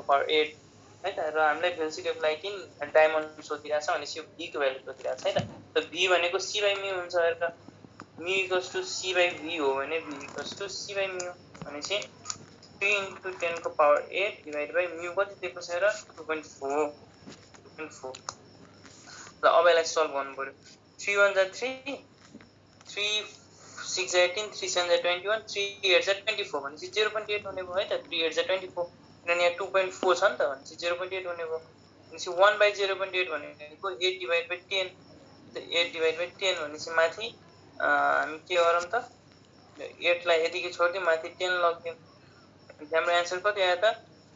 अब यसलाई के गरौँ हेर, सजिलो 5/4 हुन्छ त सिधा 5/4 हुन्छ सिधा। 6 5 जा 30 र 5/4 हुन्छ सर। 6 4 जा 20 है त 5/4 हुन्छ। तर हेर न म हैन यसलाई सजिलो तरिका, हेर न अर्को तरिका हेर, यहाँ 10 छ यहाँ 8 छ, 8 1 जा 8, 8 1 जा 8 भनेपछि 1 point something आउँछ होला है त। 1 point something into 10⁸ आउँछ होला 1.25 हो है। अब त्यही त अब 25 अब 25 नै हो भनेर कसरी थाहा पाउने? अब सुन न हेर, अब 1 point something into 10⁸ भयो भनेपछि यो त 1 point हाम्रो अप्सन 1.5 त हुँदैन। 1.5 हुनलाई यहाँ 10 भनेको त 8 1 जा 8 भनेपछि अब 2 भयो, 8 2 जा 6 भनेपछि 1.2 into something आउँछ, 1.5 त आउँदैन होला किनभने 1.5 हुनलाई यहाँ 12 हुनु पर्यो, बल्ल 1.5 आउँथ्यो होला। यहाँ 10 छ भनेपछि 1.25 into 10⁸ भयो। बुझ्यौ त? ल अब आयो खतरा क्वेशन्स आयो है त अहिलेसम्म त। अब यो क्वेशन्स भनेको के गर्ने त, यो क्वेशन्स एकचोटि मात्र गर्ने है त जिन्दगीमा। यो 54 नम्बरको क्वेशन एकचोटि मात्र लाइफमा गर्नु पर्यो, लाइफमा एकचोटि गर्ने, बाँकी चोटि घोक्दिने है त। तर एकचोटि गर्ने है त, एकचोटि गरेन भने यो घोकेको कुरा बिर्सिन्छ। त्यही भएर तिमीलाई फिजिक्सको कुनै न्युमेरिकल घोकेर, म यो भन्दिनँ फिजिक्समा घोक, मैले पनि यो होइन 54 नम्बरको क्वेशन्स मैले पनि यस्तो किनभने यो होइन क्वेशन्स गर्न 1 मिनट लाग्थ्यो है त, मलाई 1 मिनट भन्दा पनि अब 30 सेकेन्ड लाग्थ्यो। तर मलाई 30 सेकेन्ड त मसँग टाइम छैन एक्जाममा त मेरो एम एउटा मात्र हुन्छ, मैले प्र्याक्टिस गरेको क्वेसन पढिदियोस् क्या, मैले प्र्याक्टिस गरेको क्वेसन्स एक्जाममा आइदियोस्, त्यति हाम्रो एम चाहिँ त्यो होइन हुनु पर्यो। हामीले म्याक्सिमम क्वेसन प्र्याक्टिस गर्नु पर्यो कि मैले प्र्याक्टिस गरिसकेको क्वेसन्स एक्जाममा आउनु पर्यो। नयाँ क्वेसन्स आयो भने अब मलाई नि अब नयाँ क्वेसन सोध्यो भने केही म पनि अल्मिलिन्छु होला किनभने अब त्यो मैले प्र्याक्टिस नै गरेको छैन। अब एक्जाममा हाम्रो यतिकै हर्टबिट फास्ट हुन्छ होइन। अब तिमीहरू त फ्रेसर छ होला, अब हाम्रो के हुन्थ्यो 2 इयर्स लस भइसक्यो, अब पनि एउटा क्वेसन मिस्टेक भयो भने त जिन्दगी बर्बाद, फेरि 1 वर्ष लस भनेपछि टेन्सन हुन्थ्यो। भनेपछि हामीले के गर्नुपर्छ त, कुनै क्वेसन्स त एकचोटि गर्नु पर्यो कि, एकचोटि पनि गरेन भने त्यो घोकेको कुरा बिर्सिन्छ। त्यही भएर चाहिँ एकचोटि सल्भ गर्ने, त्यसपछि चाहिँ घोक्दिने है त। भनेपछि यो हामी एकचोटि सल्भ गर्छौँ र अब तिमीले पनि घरमा गएर एकचोटि मात्र सल्भ गर्ने, त्यसपछि यो क्वेसन 54 नम्बरको क्वेसन चाहिँ घोक्दिनु पर्यो, एकचोटि चाहिँ सल्भ गर्नै पर्यो, नभए त्यो घोकेको कुरा दिमागमा बस्दैन। ल अब हेर, a diver in water at the depth of 1 metre है त। एउटा वाटर छ, एउटा होइन स्विमिङ पुल छ होला, त्यो डाइभर चाहिँ 1 मिटर बिलो छ, वाटरको सर्फेस भन्दा 1 मिटर बिलो छ। Sees the whole outside world in a horizontal circle of radius. कति रेडियसले उसले पुरै संसारलाई हेर्छ। जस्तै हामी पो अहिले आँखा माथि गऱ्यो भने चाहिँ हेर त, हामी अहिले आँखा माथि गऱ्यो भने चाहिँ तिमीलाई के लाग्छ, हामी पुरै होइन 180 डिग्री, हाम्रो आँखा अगाडिको पुरै 180 डिग्री एङ्गलमा हामी हेरिरहेछौँ होला र? छैन होइन है, लगभग 120 डिग्रीदेखि 140 डिग्रीसम्म चाहिँ हेर्न सक्छौँ है त। योभन्दा बढी हामी हेर्न सक्दैनौँ किनभने हाम्रो आँखाको जुन कि अब एउटा कुन एनिमल मैले नाम बिर्सेँ, उसको आँखा साइडतिर हुन्छ क्या, हाम्रो यो कानको छेउतिर उसको आँखा हुन्छ। डाइभर भनेको के हो दादा? हजुर, डाइभर भनेको समुद्रमा जो डाइभ गर्छ नि, हाम्रो नेसनल, हामीले यो डिस्कभरी नेसनल जियोग्राफिकमा हेर्छौँ। डाइभ भनेको डाइभ भनेको त्यो मान्छे जसले पानीभित्र डाइभ हान्छ, बुझेर है त। हामी पनि डाइभर हो, स्विमिङ पुलभित्र हामी पनि डाइभर नै हो है। भनेपछि हाम्रो आँखाले अहिले त हामी यो पुरै एङ्गलले हेर्दैनौँ, अहिले त हामी 180 डिग्रीमा हेर्न सक्दैनौँ। भनेपछि त त्यो मान्छे जो पानीभित्र छ उसले यो पुरै संसारलाई कतिको एङ्गलमा हेर्न सक्छ, कतिको रेडियसमा हेर्न सक्छ भनेर सोधेको कि। अनि हेर अब यो के केस हो भने हेर यो के केस हो भने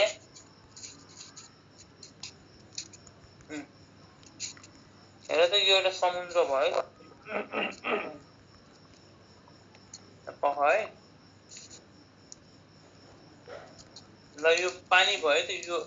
हाम्रो पानीको लेयर भयो, यो स्विमिङ पुलमा यो पानीको सर्फेस भयो, यहाँ हामी छौँ। हाम्रो यो संसार अब हाम्रो यहाँ आँखा छ है, हाम्रो यहाँ आँखा छ। अब यदि हामीले यो बाहिर यो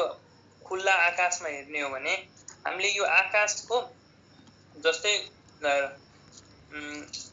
यहाँ एउटा काग छ है त, यहाँ क्रो छ, यहाँ परेवा छ, अब यहाँ स्प्यारो छ, यहाँ प्यारोट छ है त। भनेपछि हामीले यहाँबाट यो क्रोलाई मात्र हेर्न सक्छौँ,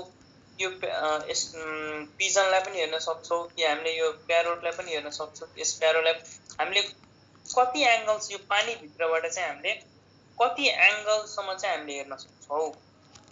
भनेपछि त हामीले यो स्प्यारो पनि हेर्न सक्छौँ कि सक्दैनौँ। त्यसै हामीले यो स्प्यारो हेर यो एकदम तल भयो, यो चाहिँ हामीले पानीभित्रबाटै हेर्न सक्दैनौँ। किन हेर्न सक्दैनौँ? हामीले कति एङ्गलसम्म कति रेडियससम्म हेर त यसले हाम्रो एउटा आँखाले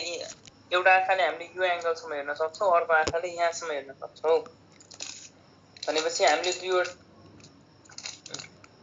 हामीलाई सोधिरहेछ हामीले कति रेडियससम्म हेर्न सक्छौँ, हामीले यो रेडियस निकाल भनेको छ क्या है त। भनेपछि हामी पानीभित्रबाट चाहिँ हामीले पुरा आकाशको हरेक कुरालाई हेर्न सक्दैनौँ, हामीले सर्टेन एङ्गलसम्म मात्रै हेर्न सक्छौँ। भनेपछि हामीले कति एङ्गलसम्म हेर्न सक्छौँ र त्यो दुईटा एङ्गलले सस्पेन्ड गर्दा एउटा सर्कल फर्म हुन्छ, त्यो दुईटा एङ्गल हामीले जोडिदिने भने एउटा सर्कल फर्म हुन्छ र यो सर्कलको रेडियस कति हुन्छ भनेर सोधे। मेरो कुरा बुझ्यौ? यस दादा।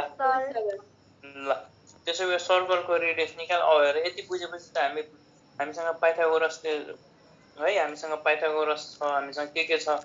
अब चाहिँ यति बुझेपछि चाहिँ एउटा अझै फिजिक्स है, एउटा अझै क्रिटिकल एङ्गलको फिजिक्स बुझौँ। त्यसपछि चाहिँ हाम्रो म्याथमेटिक्स मात्र आउँछ। ल हाम्रो यो सर्कल भयो, यो सर्कलको रेडियस आर भयो र हामी 1 मिटर तल छौँ है त। क्वेसन्सले हामीलाई के दिएको छ भने हाम्रो डेप्थ 1 मिटर छ है त, 1 मिटर हाम्रो डेप्थ भयो र हामीलाई यही रेडियस निकाल भनेको छ। हेर त यो रेडियस निकाल्नलाई त हामीले के गर्नु पर्यो ल भन त। के रेडियस नै सोधेको छ, सर्कल अफ रेडियस। हामीले रेडियस नै सोधेको छ है त। अब हेर यो हाम्रो 90 डिग्री हुने भयो, एङ्गलबाट जाने है त, यो हाम्रो 90 डिग्री हुने भयो। अब हेर त हामीसँग यो हाम्रो हाइपोटेन्युस, सपोज यो हाम्रो हाइपोटेन्युस भयो 90 है त। अब कुनै एउटा परपेन्डिकुलर छ होला, कुनै एउटा बेस छ होला, त्यो त फिक्स भयो भनेपछि हेर त हामीलाई अब यो रेडियस निकाल्नलाई त एउटा हाइपोटेन्युस दिएको छ, एउटा यो दिएको छ भनेपछि हेर त हाम्रो हामीलाई हाइपोटेन्युस दिएको छैन, हामीलाई यो एउटा यो दिएको छ र यो पनि हामीले आर निकाल्नु पर्ने छ। भनेपछि हामीसँग त थीटा कुनै न कुनै एउटा एङ्गल त चाहियो। अनि पो हामीले त्यो angle sine theta equals to p/h use गर्छौँ कि cos theta equals to p/h use गर्छौँ। त त्यो युज गर्नलाई त हामीलाई थीटा चाहियो नि त, होइन र? चाहियो। अब थीटा चाहिँ कसरी निकाल्ने ल हेर। अब कसरी निकाल्ने? क्रिटिकल एङ्गल भनेको के हो? क्रिटिकल एङ्गल भनेको त्यो एङ्गल इन डेन्सर मिडियम हो र क्रिटिकल एङ्गल भनेको त्यो एङ्गल इन डेन्सर मिडियम हो for which angle of refraction is 90 degree. यो हाम्रो यदि नर्मल हुने हो भने एङ्गल अफ यता लाइट गयो, लाइट हेर त हाम्रो आँखाबाट लाइट गयो र लाइट यता बेन्ड भयो। भनेपछि हामीले कुन एङ्गलसम्म यो संसारलाई हेर्न सक्छौँ त? जबसम्म यो हेर त यो लाइट बेन्ड भएर, लाइट किनभने डेन्सरदेखि रेयरमा गयो भने bend away from the normal हुन्छ। भनेपछि लाइट बेन्ड भयो र लाइट यसरी बेन्ड भयो भनेपछि हामीले यहाँको यो स्प्यारो हेर्न सक्छौँ कि। अब लाइट अब यसरी बेन्ड भइदियो कि लाइट पुरै प्यारेलली गइदियो। त्यति बेला त्यसपछि चाहिँ अब हामी हेर्न सक्दैनौँ कि, त्यसपछि चाहिँ हामी हेर्न सक्दैनौँ। भनेपछि हामीले यो क्रिटिकल एङ्गल जुन छ नि, यो क्रिटिकल एङ्गल पछि लाइट 90 डिग्रीमा बेन्ड भइदिन्छ, त्यसपछिको अब्जेक्टहरू हामी हेर्न सक्दैनौँ है त। भनेपछि क्रिटिकल एंगल पछिको एंगलहरुमा हामी हेर्न सक्दैनौं भनेपछि यो क्रिटिकल एंगल भयो र अब है त यो क्वेशन्स एकचोटी मात्र गर्नु पर्यो जिन्दगीमा क्रिटिकल हजारचोटी एंगल यो एक्जाममा फेरि यो नर्मलसँग बुन्यो हो नि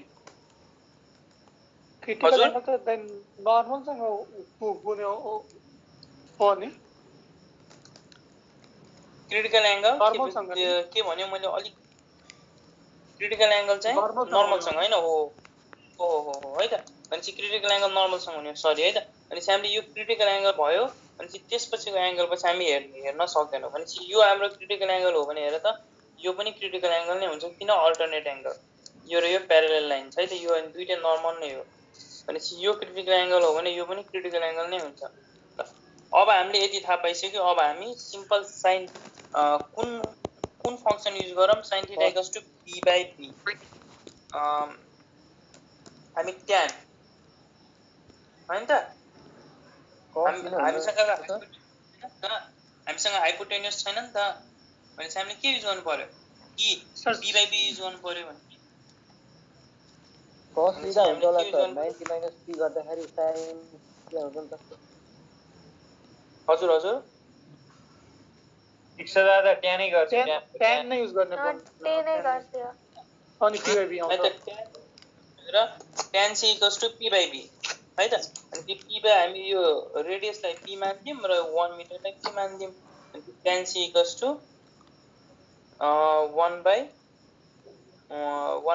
r/1 है त अब हेर अब यो tan भनेको के हो त हेर त tan c भनेको sin c / cos c = r/1 हामीले यहाँ निकाल्नु पर्ने r हो है त भनेपछि हामी सुरुमै के गरौँ पक्कै हामी यही स्टेपमा के गर्दियौं r = tan c गर्दियौं है त भनेपछि हाम्रो आन्सर के हो त r = रेडियस भनेको tan c हो र हामीले रेडियस निकालिसक्यौं तर हामीले अप्सनसँग मिल्न गएको छैन अब हामीले यो tan c लाई यसरी तोड्नु पर्यो कि हाम्रो अप्सनसँग मिलोस् हैन tan c लाई मैले के गरे tan c = sin c / cos c र मलाई के थाहा छ भने रिफ्र्याक्टिभ इन्डेक्स भनेको 1/sin c हुन्छ सुन है मलाई के थाहा छ रिफ्र्याक्टिभ इन्डेक्स भनेको 1/sin c हुन्छ त्यसो भए मैले यो पनि लेख्छु sin c भनेको 1/μ हुन्छ भनेको हेर त sin c लाई मैले 1/μ लेखे र cos c भनेको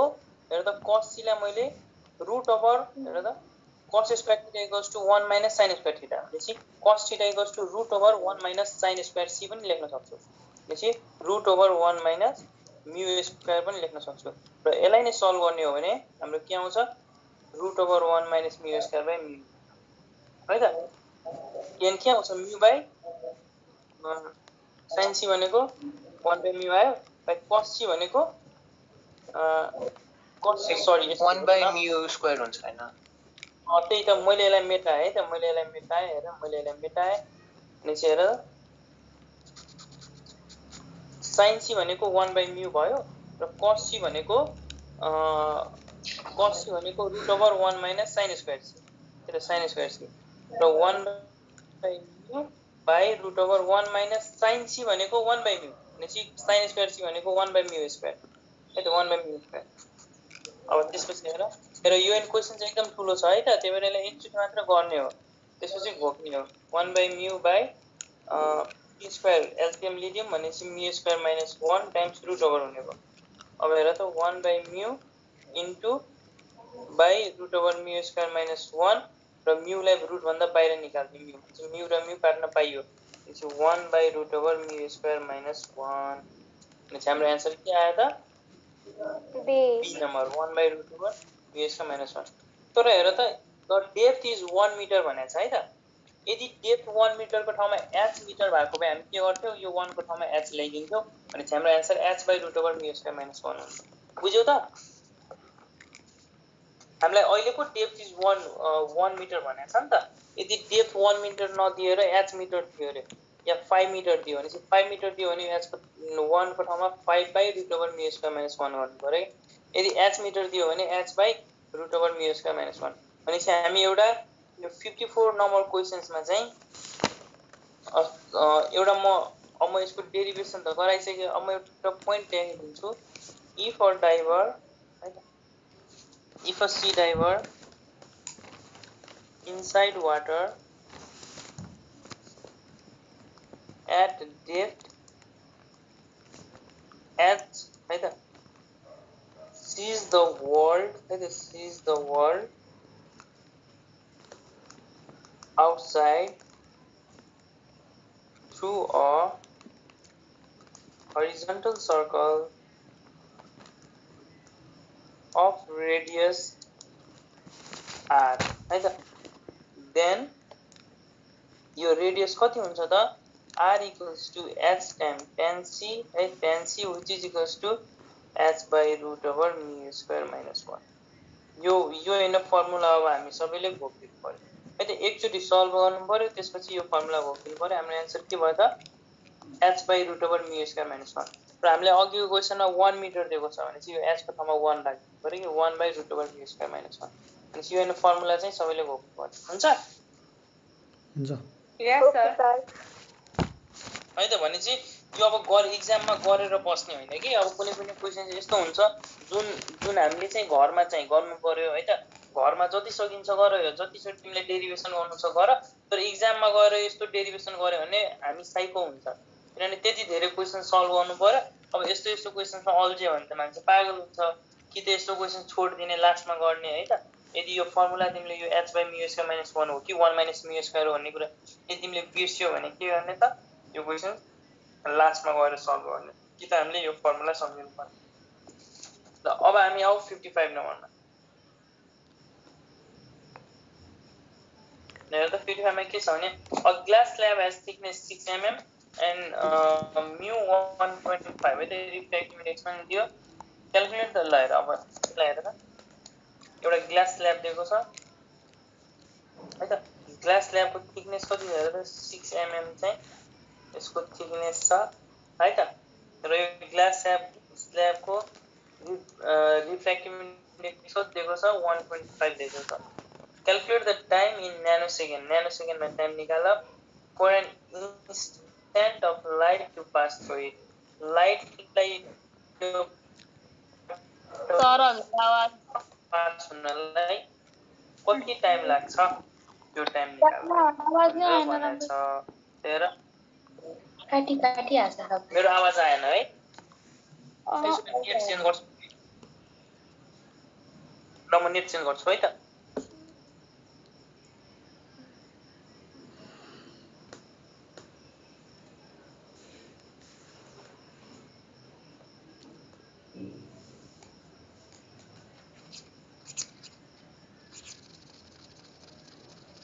आइन्छ त आउनु हेर त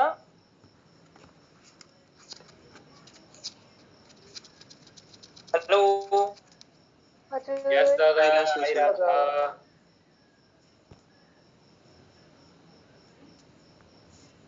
छ है त हेर अब यो क्वेशन बुझ्नु पर्यो है त यो हेर 55 नम्बर एकदम लास्ट लाइन क्वेशन छ है त यो मेकानिक्स पनि क्वेशन मेरो आवाज आछ ल है यो क्वेशन चाहिँ मेकानिक्सको पनि हो प्लस अप्टिक्सको पनि हो दुईटै मिक्स अब हेर तर यो एकदम सजिलो छ के हेर त एउटा ग्लास स्ल्याब छ है त ग्लास स्ल्याबको थिकनेस 6 mm यसको थिकनेस दिएको छ अनि यसको रिफ्र्याक्टिभ इन्डेक्स पनि दिएको छ लाइटलाई यहाँबाट पास हुनलाई यो पास हुनलाई कति टाइम लाग्छ भनेर सोधिरहेको छ त यो ग्लास स्ल्याब पास गर्न यो ग्लास स्ल्याबको ठाउँमा एयर मात्र भएको भए सर साउन्ड आएन काटियो थोरै टाइम लाग्छ तर दाइ साउन्ड आएन दाइ कति आयो अहिले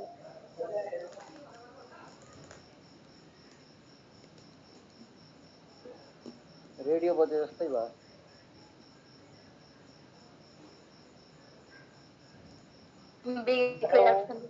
हेलो दादा ठीक छ हेर त अब ठिक छ आउँदैछ बल्ल फ्रिक्वेन्सी मिल्यो ल हेर त्यसो अब हेर त हामीले के सोध्यो भने क्वेशनले यो ग्लास स्ल्याब भयो त यो स्ल्याब भयो यसको थिकनेस दिएको छ यो थिकनेस लाइटलाई यो थिकनेस पास गर्नलाई यति डिस्टेन्स ट्राभल गर्नलाई कति टाइम लाग्छ भनेर सोधिरहेको छ है त भेलोसिटी निकाल्न सक्छ त है त भनेपछि कति टाइम लाग्छ त हेर मेकानिक्स टाइम भेलोसिटी भनेको डिस्प्लेसमेन्ट बाइ टाइम त्यसो टाइम भनेको के हो डिस्प्लेसमेन्ट बाइ भेलोसिटी भनेपछि कति टाइम लाग्छ त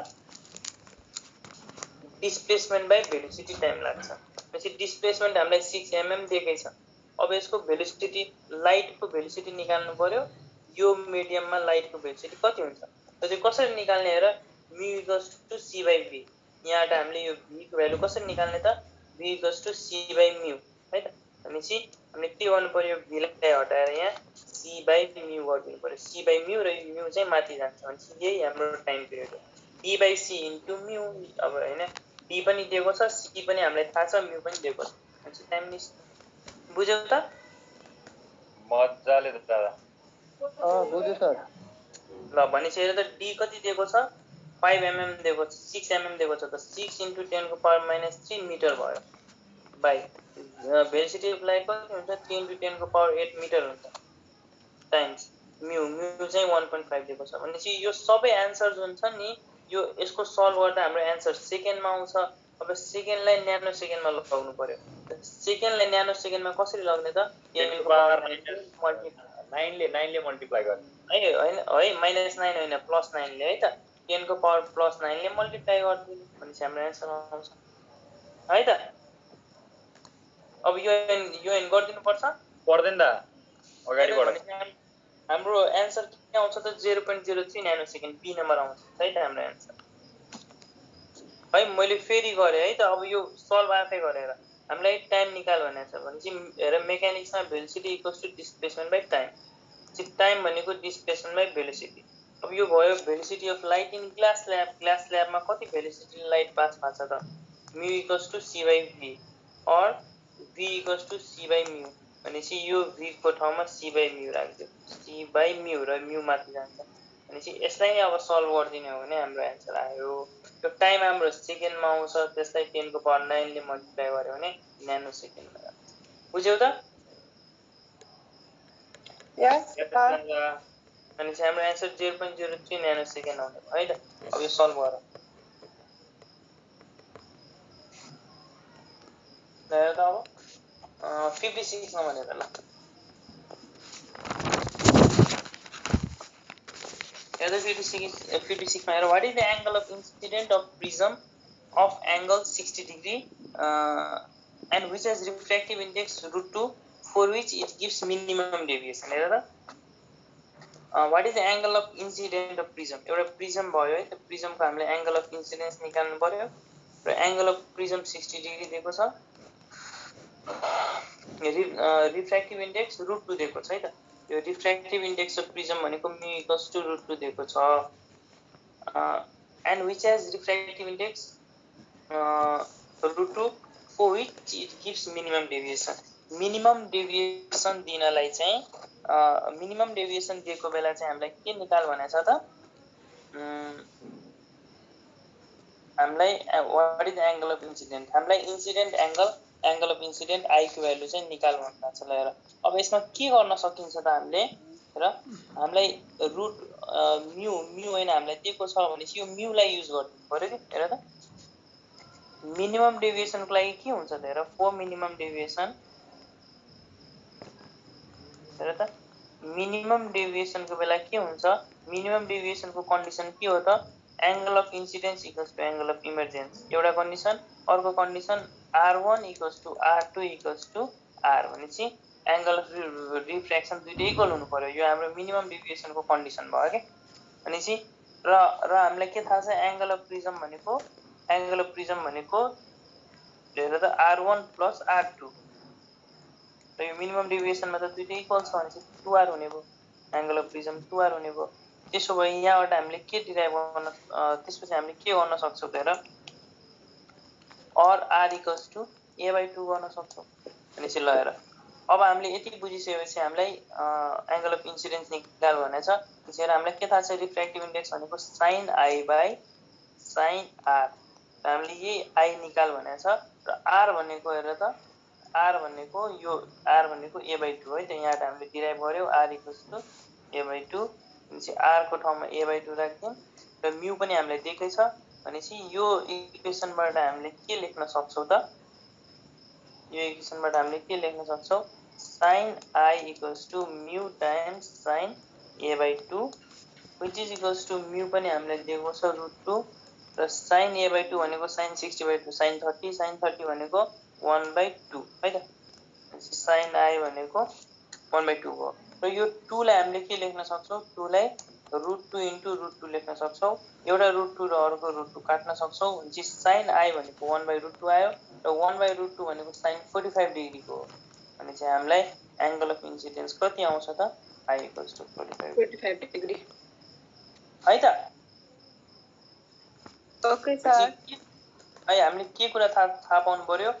मिनिमम डेभिएसन को बेला हामीलाई कति बेला मिनिमम डेभिएसन हुन्छ त दुईवटा कन्डिसन फुलफिल हुनु पर्यो एउटा angle of incidence equals to angle of emergence अर्को angle of reflection from first phase equals to angle of reflection from second phase यो दुईटा कन्डिसन चाहिँ हाम्रो मिनिमम डेभिएसन को कन्डिसन भयो चाहिँ यही कन्डिसनलाई युज गरेर हामीले के गर्छौं म्यु इक्वल्स टु म्यु भनेको रिफ्र्याक्टिभ इन्डेक्स भनेको sin I / sin r र r को भ्यालु हामीले a/2 यहाँ निकाल्दिन्छौं मिनिमम डेभिएसनबाट यो I को भ्यालु निकाल्दिन्छौं म्यु दिएकै छ भने चाहिँ हेर अब तिमीहरुलाई कोही नयाँ छ होला हेर अब हेर प्रिजममा के हुन्छ भने यो हाम्रो नर्मल भयो है त एउटा लाइट आयो लाइट इन्सिडेन्ट भयो हाम्रो इन्सिडेन्ट रेज भयो त्यो एयर हो यो ग्लास रे टु डेन्सर लाइट कहाँ बेन्ड हुन्छ टुवर्ड्स द नर्मल बेन्ड हुन्छ है त टुवर्ड्स द नर्मल अब यो डेन्सर यो रेयर के हुन्छ light away from the normal हुन्छ लाइट यस्तो away from the normal bend यसरी जानुपर्ने लाइट यसरी जान्छ यसरी जानुपर्ने लाइट यसरी जान्छ त्यसै यहाँ रिफ्र्याक्सन भएको छ यो फर्स्ट फेजबाट यो सेकेन्ड फेजबाट र यो दुईटा रे को बीचको एंगल हामीले एंगल अफ प्रिजम भन्छ अनि यो मिनिमम डेभिएसन हेर त यति बेला डेभिएसन के हुन्छ त यति बेला हाम्रो डेभिएसन यो भयो हाम्रो नेट डेभिएसन यो भयो नेट डेभिएसन है यो भयो नेट डेभिएसन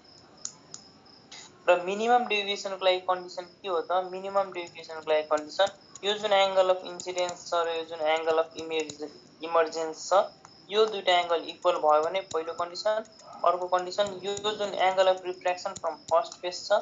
र यो जुन angle of reflection from second phase छ यो दुईटा एंगल अफ रिफ्लेक्सन इक्वल भयो भने र एंगल अफ इन्सिडेन्स र इमर्जेन्स इक्वल भयो भने त्यति बेला जुन डेभिएसन आउँछ त्यो हाम्रो मिनिमम डेभिएसन भयो त्यही कन्डिसनलाई युज गरेर हामीले यो क्वेशन सल्भ गर्यौं त्यसै हाम्रो आन्सर 45 डिग्री है त 56 को बी बुझ्यौ सर म्याक्सिमम डेभिएसन पनि भन्दिनु एकचोटी हुँदैन नि म्याक्सिमम डेभिएसन त्यो एंगल अफ इमर्जेन्स फाइन्ड गर्ने अनि म्याक्सिमम डेभिएसन भएको बेलामा कता चाहिँ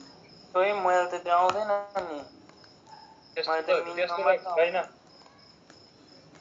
म्याक्सिमम डेभिएसनमा तिमीले के गर्ने है त त्यसको लागि हामीसँग डेभिएसन को फर्मुला जुन छ नि नर्मल फर्मुला त्यसलाई युज गर्नु पर्यो के है त अनि चाहिँ के छ हेर त del min equals to del min हैन del net equals to net deviation भनेको I + E - R है त अनि चाहिँ यसले नै हाम्रो डेभिएसन दिन्छ र अब म्याक्सिमम डेभिएसन भनेको हेर है त म्याक्सिमम डेभिएसन ग्रेजिङ इन्सिडेन्स वाला मैले भनेको अब त्यो फेरि अब either I1 or either I2 बराबर 90 हो त्यो है त भने चाहिँ त्यसको लागि ग्रेजिङ इन्सिडेन्स हुनु पर्यो कि त ग्रेजिङ इन्सिडेन्स हुनु पर्यो कि त ग्रेजिङ इमर्जेन्स हुनु पर्यो त्यसको लागि है त म्याक्सिमम अब ग्रेजिङ इन्सिडेन्स भनेको के हो यो ठ्याक्क यो परपेन्डिकुलर योसँग प्यारेलली यो हैन सर्फेससँग चाहिँ प्यारेलली जानु पर्यो कि यो लाइट चाहिँ यो सर्फेससँग चाहिँ प्यारेलली जानु पर्यो है त त्यति बेला चाहिँ हुन्छ कि म्याक्सिमम डेभिएसन हैन भन त त्यही हैन म्याक्सिमम को लागि के हो यो either I1 or either I2 बराबर 90 म्याक्सिमम भन्ने छैन दादा हैन त्यो अब हजुरले भने जस्तै ग्रेजिङ इमर्जेन्स र ग्रेजिङ इन्सिडेन्स हो के ग्रेजिङ इन्सिडेन्स के लागि यो कन्डिसन म्याक्सिमम को लागि कन्डिसन हो यो either I1 or either I2 बराबर 90 डिग्री ग्रेजिङ हुनु पर्यो है त अब यो भन्दा ठीक छ यसको बारेमा हामी फेरि मैले त्यो क्र्याश कोर्समा पनि यो एकचोटी म ग्रेजिङ को बारेमा हेर्छु भनेको थिएँ मैले हेर्ने टाइम हेर्ने भ्या छैन त्यही भएर चाहिँ अब यो ग्रेजिङलाई चाहिँ हामी अहिले यतिकै राख्दियौँ है त अब यो सोध्दैन होला है त यो यस्तो क्वेशन त अब त्यही पनि अब यो चाहिँ बुझ्नु चाहिँ पर्यो अब किनभने अब आज तिमीहरूले सोधिरहेको छौ भोलि अर्को ब्याचमा सोध्यो भने त मैले त यो कुराहरू अब म्याक्सिमम डेभिएसन हुन्छ कि हुँदैन त हेर्नु पर्यो अनि चाहिँ म हल्का टाइम नमिलेर चाहिँ हेर्न पाएको छैन म चाहिँ यो हेरेर भन्छु है त ल अब हामी 57 हौ है ल 57 मा के छ भने a small angle prism deviates on narrow beam of light by 1.3 degree. अब हेर स्मल एंगल प्रिजम भनेको छुट्टै यसको फर्मुला हुन्छ है त स्मल एंगल प्रिजम कति बेला भन्छ स्मल एंगल प्रिजम दी एंगल लेस देन 10 डिग्री छ भने है त यो प्रिजमको एंगल यो 10 डिग्री भन्दा कम छ भने त्यसलाई चाहिँ हामीले स्मल एंगल प्रिजम भन्छौं र त्यति बेला हाम्रो छुट्टै फर्मुला छ त्यति बेला हाम्रो फर्मुला के छ भने deviation equals to a times mu minus 1 है त त्यति बेला हामी डेभिएसन कसरी निकाल्छौं डेल इक्वल्स टु र यो कुन डेभिएसन मिनिमम डेभिएसन है त त्यति बेलाको मिनिमम डेभिएसन भनेको a टाइम्स म्यु माइनस 1 हामीले यसमा के दिएको छ त small angle prism deviates an narrow beam of light by 1.3 degree deviation दिएको छ द रिफ्र्याक्टिभ इन्डेक्स इज 1.62 म्यु पनि दिएको छ र एंगल निकाल भनेको छ सकिन्छ स्मल एंगल प्रिजमको लागि यो फर्मुला सम्झिनु पर्यो डेल मिनिमम कति जुन हजुर यो 1 point कति हो 1.62 ए नै माथिको 1.3 हो कि 1.3 डिग्री ए ल है त भनेपछि डेल हामीले डेभिएसन दिएको छ 1.3 equals to angle of prism निकाल भनेछ म्यु पनि दिएको छ 1.62 र 1.62 माइनस 1 गर्यो भने 0.62 और a equals to 1.3 divide by 0.62 हेर त्यो ठ्याक्क डबल हुन्छ 2 डिग्री है त 62 टु जा कति हुन्छ 60 दुना 62 जा 1 हो भनेपछि ठ्याक्क 2.0 आयो है त हाम्रो आन्सर 2 भन्दा बढी आउँछ भने चाहिँ हाम्रो आन्सर 2 भयो है त 1.3 डिवाइड बाइ 0.62 कति आउँछ भन न आफै 62 जा कति हुन्छ 120 र यहाँ 130 छ 1.2 गराउने हो है त हजुर 2 नै आउँछ 1.24 आउँछ है त भनेपछि 2 point भन्दा 2 point समथिङ आउँछ भने चाहिँ हाम्रो आन्सर 2 भयो है त 2 आउँछ बुझ्यो त यस सर ल भनेपछि हाम्रो आन्सर के भयो त 57 को डी हुने भयो अब 58 हेरौँ है त आज हाम्रो 10 बजेदेखि निराजन सरको क्लास छ है त हामी यो प्रिजम आज सकाइदियौँ प्रिजम चाहिँ सकिनुपर्छ अब भोलि चाहिँ हाम्रो यो पुरै सकिन्छ है त 12 वटा क्वेशन छ भोलि हामीले यो पनि सकाउँछौँ प्लस मैले बोटनीको क्वेशन आज अहिले क्लास सकिन साथ म ग्रुपमा हालिदिन्छु भोलि चाहिँ अब बोटनीको क्वेशन्स मैले 80 90 वटा 100 वटा बनाएको छु तर त्यहाँ चाहिँ हामीले त्यो क्वेशन्स भन्दा पनि त्यहाँ चाहिँ हामीले जुन थ्योरी किनभने हामीले हरेक टपिकको बिहान क्र्यास कोर्समा थ्योरी पढाएको छैनौँ है त जस्तै कुनै टपिक्सहरू छ इकोलोजीहरू भयो एप्लिकेसन अफ बायोलोजीहरू भयो त्यो चाहिँ हामी माथि क्र्यास कोर्समा चाहिँ हामी त्यो पुरै डिटेल्समा पढ्न भ्याउँदैनौँ भनेपछि त्यो टपिक्सहरू चाहिँ हामी क्वाडमा टपिक हामी कभर गर्छौँ कि भनेपछि क्वेशन्स चाहिँ मैले फोटोसिन्थेसिस यताउति जुन पढाइसकेको छु जेनेटिक सबै राखेको छु प्लस सर्टेन एक्स्ट्रा टपिकको क्वेशन्सहरू जुन मैले बिहान भ्याउँदैन जस्तै एप्लिकेसन अफ बायोलोजी भयो त हाम्रो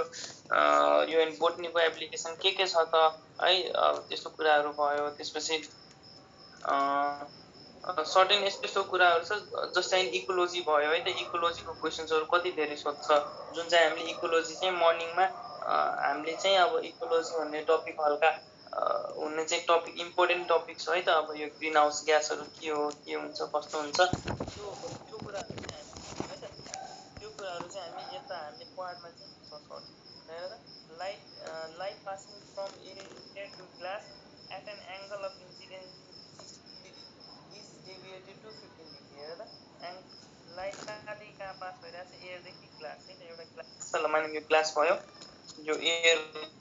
भयो यो ग्लास भयो है त यो ग्लास भयो लाइटदेखि ग्लासमा पास भइरहेछ यो नर्मल भयो लाइट यो इन्सिडेन्स यो एंगल अफ इन्सिडेन्स भयो light passing from air to glass at an angle of incidence 60 degree है त एंगल अफ इन्सिडेन्स कोसँग त नर्मलसँग जहिले पनि इन्सिडेन्स होस् एंगल अफ रिफ्र्याक्सन होस् त्यो सबै नर्मलसँग बनाउँछौँ यो चाहिँ कति डिग्रीले डेभिएट भयो त 15 डिग्रीले डेभिएट भयो भनेपछि हेर त यो अब यो डेभिएसन भनेको के हो र त यदि यो बेन्ड नभएको भए रेयरदेखि डेन्सर जाँदा यो बेन्ड हुन्छ भनेपछि यो यसरी बेन्ड भयो है त यसरी बेन्ड भयो भनेपछि एंगल अफ डेभिएसन कति भयो त ओरिजिनली यता जानु पर्थ्यो होला हेर त यता जानु पर्थ्यो होला तर यता गयो भनेपछि यो एंगल हामीले डेभिएसन दिएको हो यो एंगल कति दिएको हो त 15 डिग्री है त 15 डिग्री भनेपछि हेर त यो 60 हो भने यो टोटल पनि हेर त यो 60 हो भने यो पनि 60 नै हुनु पर्थ्यो भनेपछि यो 50 हो भने त यो पक्कै पनि यो 45 होला के यो 45 होला अब हेर हामीलाई म्यु इक्वल्स टु के हुन्छ sin i by sin r हामीले यही म्यु निकाल भनेको छ sin i भनेको angle of incidence 60 degree sin 60 by sin r भनेको sin 45 डिग्री है त sin 45 डिग्री भनेपछि 1 by sin 60 भनेको √3/2 डिवाइड बाइ sin 45 भनेको 1 by √2 र अब यसलाई सल्भ गर्ने हो भने के आउँछ त हेर त √3/2 इन्टु √2/1 र यो 2 लाई हामीले यो तलको 2 लाई के लेख्न मिल्छ त √2 इन्टु √2 भनेपछि एउटा √2 र अर्को √2 काट्यो त्यसै हाम्रो आन्सर कति आयो √3/2 आयो है त भनेपछि √1.5 आयो √1.5 ल हेर त अब √1.5 कति हुन्छ त ल हेर त √1.5 आयो है त अब हेर 1.2 आउँछ है त अब यसलाई कसरी सल्भ गर्ने 6/4 गरौँ त 1.22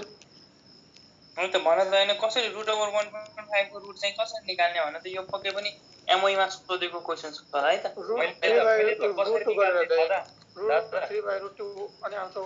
1.7/1.4 अनि सल्भ गर्नु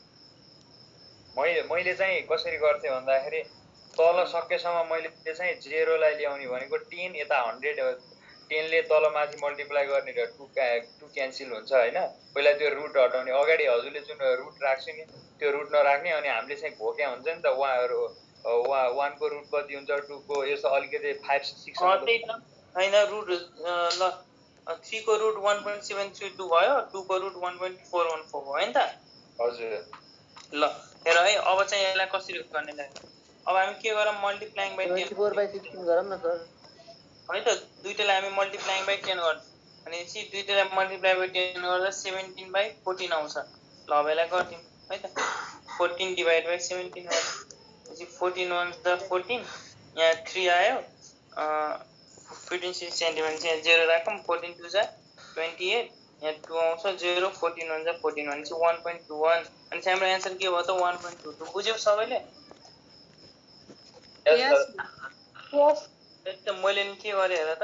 हाम्रो आन्सर कति आयो √3/√2 आयो ल हेर √3 भनेको 1.732 हामीले घोकेका छौं √2 भनेको 1.414 हामीले घोकेका छौं अब के गरौँ हेर त 1.4 लाई 1.7 ले त मल्टिप्लाई गर्न हल्का गाह्रो हुन्छ हामीले के गरौँ मल्टिप्लाइङ बाइ 10 माथि अनि तल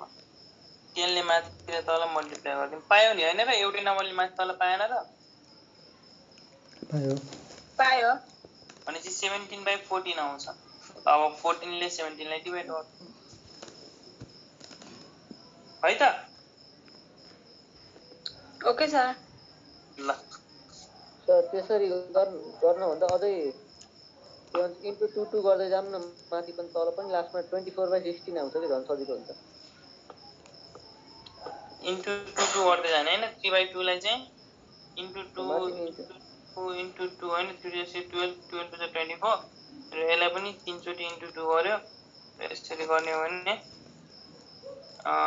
3 to the 6 7 8 9 10 भयो सरी 24/16 भयो है त √24/16 √24 कति हुन्छ लगभग 5 हुन्छ है √24 लगभग 5 हुन्छ √16 4 हुन्छ चाहिँ 4/5/4 ठीक छ है त अब यो यस्तो यो हैन म्याथमेटिक्स भनेको अब जसलाई जसरी सजिलो लाग्छ गर्ने है त अब मेरै तरिकाले पनि गर्नुपर्छ भन्ने छैन या हाम्रो अरु साथीहरुको तरिकाले पनि गर्नुपर्छ भन्ने छैन अब जसरी सजिलो लाग्छ गर्नु पर्यो अब यो दुई तीनवटा एउटा तरिका अघि मैले सिकाइदिए एउटा तरिका यहाँ पनि सिक्यो अनि यस्तो नयाँ तरिका आउँछ है त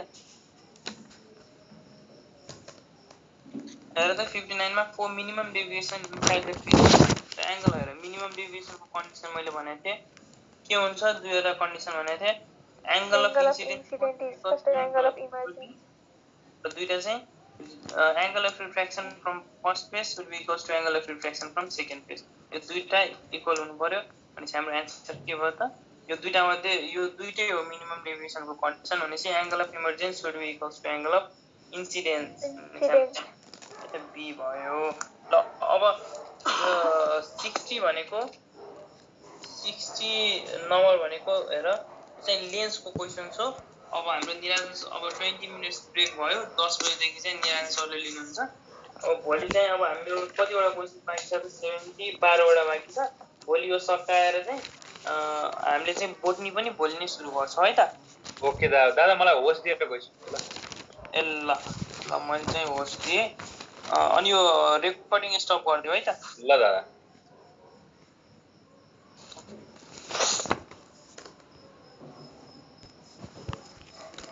Recording stopped.